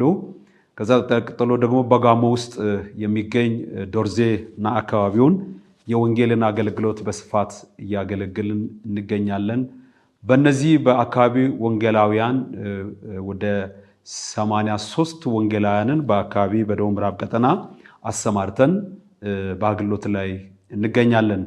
ከዚህ በመቀጠል ደግሞ በብሔራዊ ወንጌል አገልግሎት በሰሜኑ ክፍል ሰሜን ምዕራብ ላይ ጎንደር፣ ጎጃም፣ መተከልና ሌሎች ደግሞ በወሎ አካባቢ አልፎም አሶሳ ላይ በሰፊው የብሔራዊ ወንጌላውያንን በማሰማራት አልፎም ደግሞ ትግራይ እንዲሁም ደግሞ ቤንሻንጉል ጉሙዝ ላይ ወደዚህ በመሀል ኢትዮጵያ አዲስ አበባ ላይ መቂም ዙሪያ ላይ ትልቅ የወንጌል አገልግሎት እያገለገልን እንገኛለን። አልፎ በደቡብ ላይ የተማሪዎችን አገልግሎትም ከዚሁ ጋር ያይዘን በአርባ ምንጭም ሆነ በካምፓሶች ባሉበት የትምህርት ተማሪዎችን አገልግሎት በመደገፍ የወንጌል አገልግሎት በጂንካ ካምፓስም በአርባ ምንጭ ካምፓስ ዙሪያ ላይ ወንጌላዊን በማሰማራት የወንጌል አገልግሎት በስፋት እያገለገልን እንገኛለን። እነዚህን ጨምሮ ወደ 47 ብሔራዊ ወንጌላውያንን አሰማርተን የወንጌልን ስራ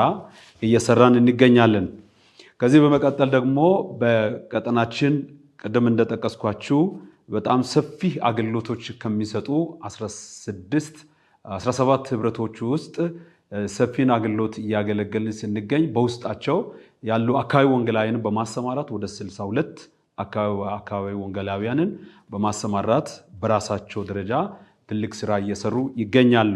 ሌላው ደግሞ ከአገር ውጪ የወንጌል አገልግሎትም በዚሁ ጎን ለጎን እያገለገልን እንገኛለን።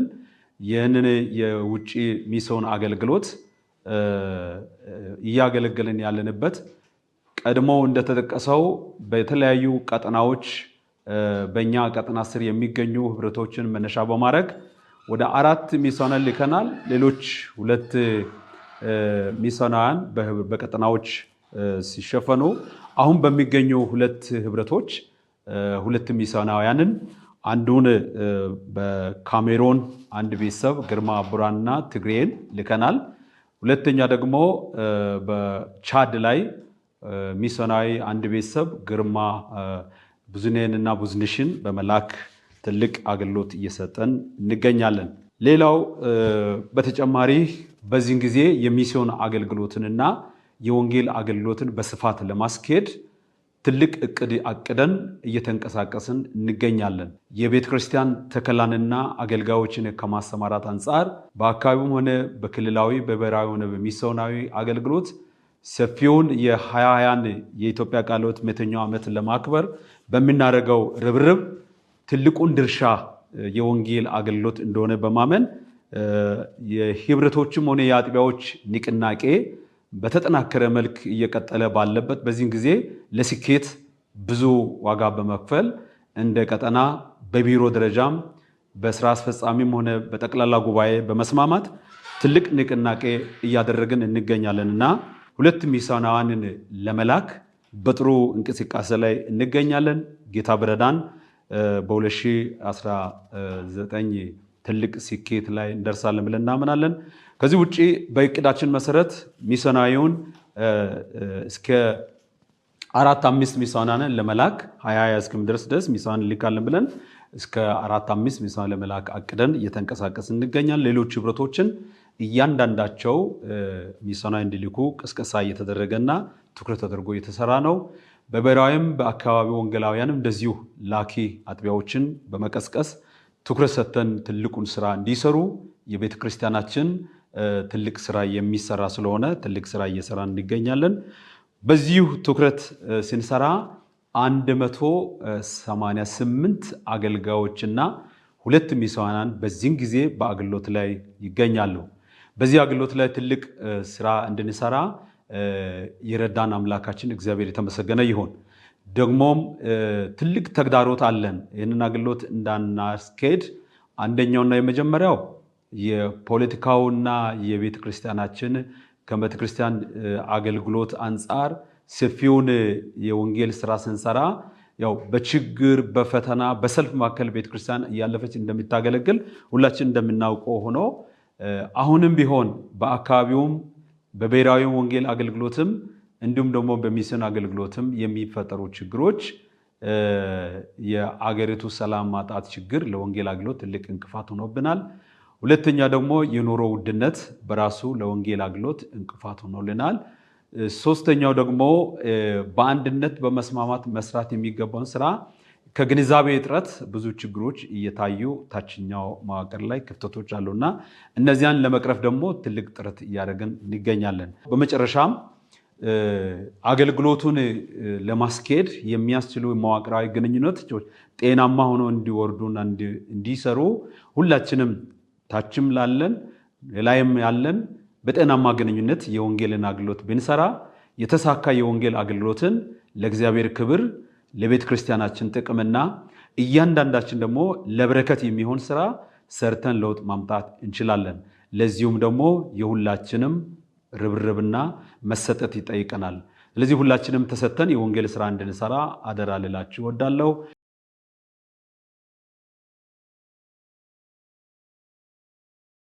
ስሜ በቀለች ዋለሙ እባላለሁ። የደቡብ ምዕራብ ቀጠና ቃለ ሕይወት ቤተክርስቲያን ሴቶች አገልግሎት አስተባባሪ ነኝ።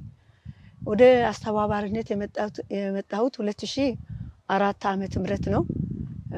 ከዛ በፊት አስተባባሪ አልነበረም።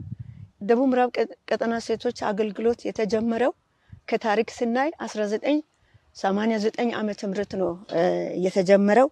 በዚያን ጊዜ አገልግሎቱን የጀመሩ እናቶች ወይዘሪት ብሩክታዊት ኡርካይቶ ከቁጫ ህብረት ነው። እዛነ 6 ህብረቶች ነበሩ። ቁጫ ህብረት፣ ጋሞ ህብረት፣ ካምባ ህብረት፣ ደቡብ ኦሞ ወይ ጂንካ ህብረት፣ ጎፋ እና ዳውሮ ህብረት በመባል ይታወቃሉ። ከዛ የመጡ ሴቶች ነበሩ። የመጀመሪያዎቹ መሪዎች ሙሉነሽ ጦና አሁንም ከቁጫ ህብረት ምክትል ሰብሳቢ ሆና አገልግላለች። አለሚቱ ከካምባ ጻፊ ሆና አገልግላለች። በዛን ሰዓት ብዙ የተመቻቸ ነገር አልነበረም። ቢሮ አልነበረም። የሚሰባሰቡበት ስብሰባ አዳራሽ አልነበረም። ደግሞ እንደገና መስተንግዶ የሚዘጋጅበት አልነበረም። በዛ ሁሉ ተግዳሮት ውስጥ አልፎ ነው አገልግሎቱን እንግዲህ ያስጀመሩት። ከዛ እነሱ በብዙ ሲያገለግሉ እግዚአብሔርም ስረዳቸው ከዛ በኋላ ከነሱ ቀጥሎ ደግሞ ወይዘሮ ፀሐይነሽ ዋንኬ ከአርባ ምንጭና አካባቢ እሳቸው ደግሞ አገልግሎቱን አስቀጥለዋል። እነሱን የረዳቸው ጌታ ወይዘሮ ፀሐይነሽ ዋንኬና ዘርፍነሽ ጳውሎስ ጻፊ በመሆን ሌሎችም ኮሚቴዎች ሆነው አገልግሎቱን እንደገና አስቀጠሉ። በእነሱ ጊዜ ትንሽ የአገልግሎቱ የብርሃን ጮራ ትንሽ የታየበት ከመጀመሪያው የሚሻልበት አንድ 20 ብር ሴቶች ከየህብረቱ እያመጡ አገልግሎቱን ጀምረዋል። ከእናቶቻችን እንደምንረዳው እና በዛ አገልግሎቱን ጀምረው ወይዘሮ ፀሐይነሽ ዋንኬና ከነሱ ጋር የነበሩት ለረጅም ዓመት አገልግለዋል። ለአንድ 12 ዓመት የሚያህል አገልግለዋል። በጣም ጠንካራ አገልጋይ ናት። ጠንካራ ሴቶችን በእግር እንዲቆሙ ብዙ ዋጋ የከፈሉ ከሷ ጋር ያሉ ሴት እህቶቻችን ብዙ ዋጋ በመክፈል አገልግለዋል። ከዛ በኋላ ደግሞ እንደገና ከምዕራብ አባያ አስካለ ጩምባ የምትባል የሴቶችን አገልግሎት በተራዋ ተቀብላ ስታገለግል ነበረች። በሰብሳቢነት ከሌሎች እህቶች ጋር ሆና ለ3 ዓመት አገልግላ ከዛ በኋላ ደግሞ እንደገና ለእህታችን ሊዲያ ካሳሁን ከአርባ ምንጭ ህብረት እሷ በሷ ጊዜ ደግሞ አገልግሎቱ እጅግ በጣም ጠንክሮ ነው የቀጠለው። ሴቶች የመጀመሪያዎቹ ሴቶች ደግሞ በጣም አገልግሎት እስከ ወንጌላውያንን ለማገልገል እስከ ሐመር ባኮ ድረስ በጣም በተደጋጋሚ በተለይ ጋሞ ህብረት በዚህ በጣም ይታወቃል። የጋሞ ህብረት ሴቶች ወንጌላውያንን በመጎበኘት የወንጌላውያን ልጆችን በመጎበኘት ሚስቶቻቸውን በመጎበኘት ያደረጉት በጣም ከፍተኛ ዋጋ ነው ያደረጉትና ከዛ ጋርም ደግሞ እንደገና ከአባቶች ጎን ሆኖ አንገብጋቢ በሆነው በወንጌል ስርጭት ላይ በጣም ከፍተኛ ርብርብ አድርገዋል። ከዛ የተነሳ ወንጌላዊ ቀጥሮ ወደ በረሃው ወንጌላዊ አባይኔ አላምቦ የሚባል ከቁጫ ቀጥሮ ሴቶች ወደ በረሃ አካባቢ ልኮ አስገለግለዋል። ከዛ በኋላ ደግሞ አሁንም ወንጌላዊት ዘውዲቱ የምትባል ወደ ሰሜን ኢትዮጵያ ክፍል ብሔራዊ ወንጌላዊ አድርገው ልከው እያገለገለች ናት። እስካሁንም ድረስ እያገለገለች ናት ያለችው። አሁንም ቢሆን ያኔ በትንሽ የጀመረው በ20 ብር የጀመረው ከዛ በኋላ አንድ ላይ ተሰብስቦ 200 ብር አይሞላም ከመዝገብ እና እኛ ስናይ አሁን ግን ጌታ ረድቶን ከ100 ሺህ በላይ ነው አንድ ጊዜ የምንሰበስበው። እስከዛ ድረስ እግዚአብሔር ህብረቶችን ባርከዋል። በቀጠና ውስጥ ስር ያሉ ህብረቶች ብዛት 17 ናቸው። አንዱ ህብረት ከመዋቅር ቅነሳ ጋር ካለው ችግር የተነሳ ገና ወደ አገልግሎት ቢቀላቀልም ከነሱ ጋር 17 ህብረቶች አሉ። እንደገና ከ750 በላይ አጥቢያዎች አሉ። በዛ ውስጥ ደግሞ ከ70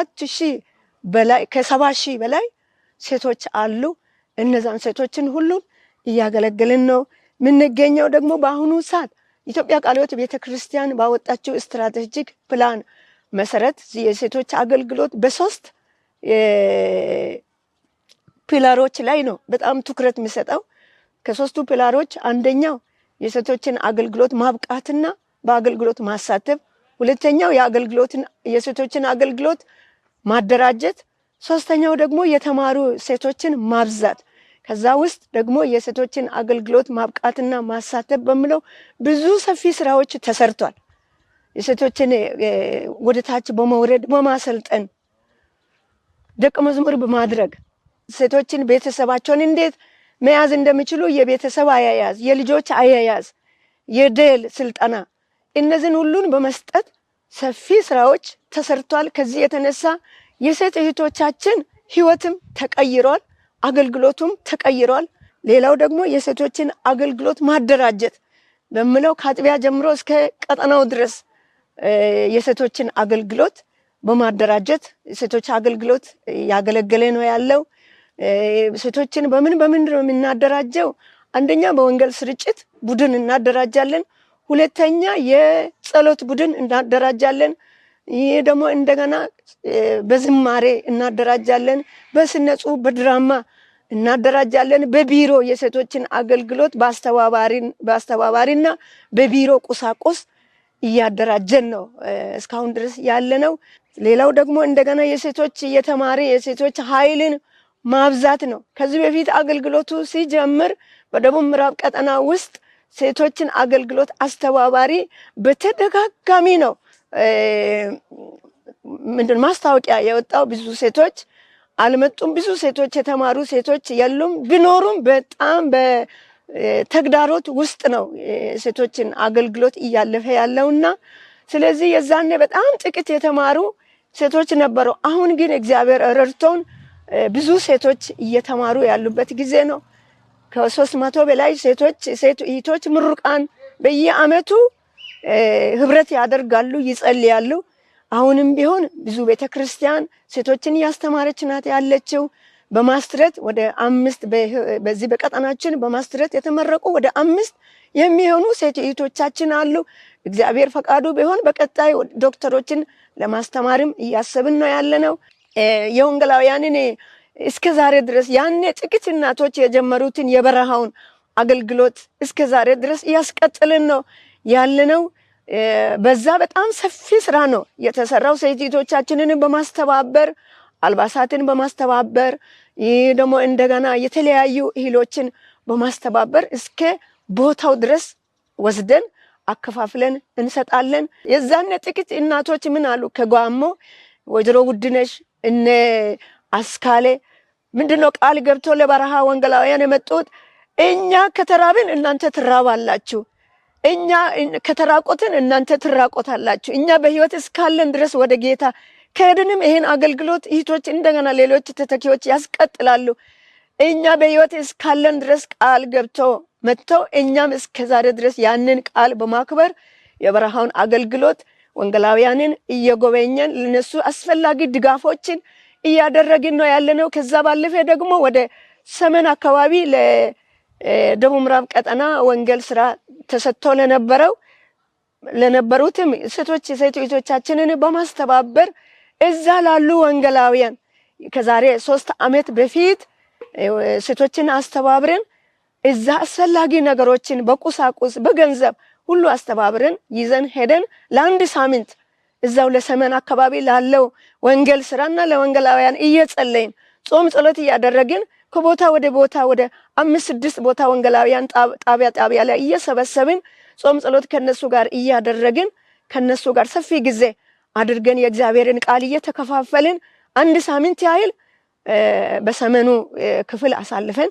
መተናል። ሌላው ከዛ መተን ነው ብሔራዊ ወንጌላዊ ለዛ አካባቢ መላክ ያስፈልጋል ብለን አስበን አንድ እህት እዛ አካባቢ ልከናታል። ብሔራዊ ወንጌላዊ አድርገን በዚህ አይነት ሁኔታ እግዚአብሔር በብዙ ባርኮን በእንደዚህ አይነት ሁኔታ እያገለገለን ነው ያለነው።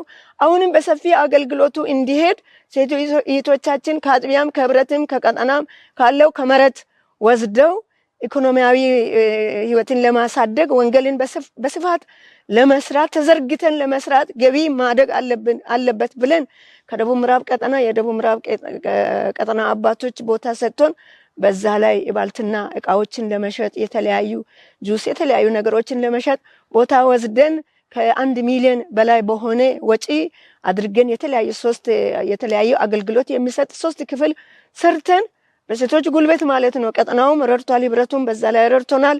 በዛ ላይ አድርገን አሁን ስራ መስጠት ጀምሯል። በዚህ አይነት ሁኔታ ላይ እያገለገለን ነው ያለነው። ሴቶች በእርግጥ ለቤተ ክርስቲያን የጀርባ አጥንት በመባል ነው የሚታወቁት። ብዙ አገልግሎቶችን እያገለገሉ ነው። ሴቶች የማይገቡበት አገልግሎት የለም። በልጆች አገልግሎት ሴቶች ይገባሉ።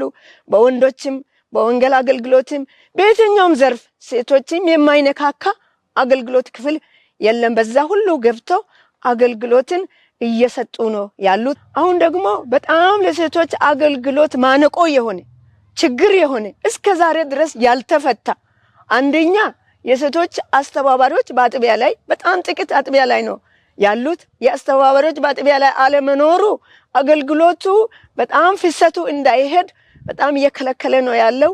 ቢሮ የለም። በአጥቢያዎች ላይ ወርደን ስናይ አብዛኛው አጥቢያ ላይ ቢሮ የአገልግሎት ሴቶች አገልግሎት ቢሮ የለም።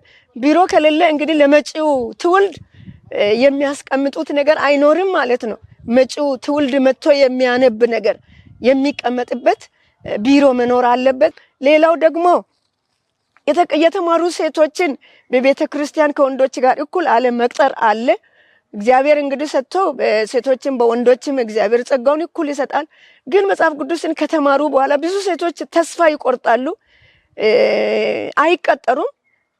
እኩል ተምሮ ሲመጡ ለወንዶች ቦታ ተሰጥቶ ይቀጠራሉ። ለሴቶች ግን ብዙ ሴቶች ወደኋላ ለሌላ ስራ ነው ወደኋላ የሚሄዱት። ስለዚህ ይሄ ለኛ በጣም እጅግ ችግር ሆኖብናል። አገልግሎቱን አለመቀበል አለ፣ በአጥቢያ ደረጃ ትኩረት አለመስጠት አለ። ከዚህ የተነሳ ብዙ ተዘርግተን እንዳንገለግል ብዙ ተግዳሮት የሚሆኑ ነገሮች አሉ። ሌላው ደግሞ የሴቶች ባንክ አካውንት ይከፈት ብሎ የኢትዮጵያ ቃለ ሕይወት ቤተክርስቲያን ከላይ እስከ ታች ድረስ ደብዳቤ ወርዷል። ግን ብዙ አጥቢያዎች የሴቶችን አገልግሎት ባንክ አካውንት ለማስከፈት በጣም በብዙ ትግል ውስጥ ነን ያለነው። ስለዚህ የባንክ አካውንት ለሴቶች አገልግሎት እንዲከፈት ነው። ያ ማነቆ ነው ለኛ። አስፈላጊውን በጀት ይዞ እንዳይሄዱ ሰርቶ ካስገቡ በኋላ ለማውጣት በጣም ነው ችግር የሚያዩት። ለምን ይሄን ሁሉን ይዛችሁ ትሄዳላችሁ? ይሄ ሁሉ ለምን ወጪ ይሆናል? ለምን የሚባሉ ጥያቄዎች አሉ። ከዚህ የተነሳ የኢትዮጵያ ቃለ ሕይወት ቤተክርስቲያን ባንክ አካውንት ለሴቶች አገልግሎት ይከፈት የተባለበት በብዙ አጥቢያ ገና የተጀመረ ላይ ነው ያለው ባንክ አካውንት መክፈት። ይሄንን ለአጥቢያዎች አደራ እላለሁ፣ ለመሪዎች አደራ እላለሁ። ይሄንን አገልግሎት በእግሩ ቆሞ እንዲሄድ በጣም ተዘርግቶ እንዲያገለግል ባንክ አካውንቶች ይከፈቱ፣ አስተባባሪዎች በየአጥቢያው ይቀጠሩ። ይህ ደግሞ ቢሮ ለየሴቶች አገልግሎት ታሪክ እንዳይኖር፣ ቢሮ ከሌለ ታሪክ አይቀመጥም። ምን አገልግለዋል? ታሪክ ሴቶች ምን አገልግለው አልፈዋል ለምለው ቢሮ ላይ ከሌለ፣ አስተባባሪ ከሌለ፣ ቢሮ ከሌለ የት ነው የሚቀመጠው? ስለዚህ ይሄ ታሪክ ተወቃሽ የሚመጣው ትውልድ እንግዲህ የተማሪ ትውልድ ነው እየመጣ ያለው። ስለዚህ ለዚህ ቢሮ እንዲኖር፣ አስተባባሪ እንዲኖር፣ አገልግሎቱን በቀኝ እጅ ቤተክርስቲያኒቱ እንድትይዝ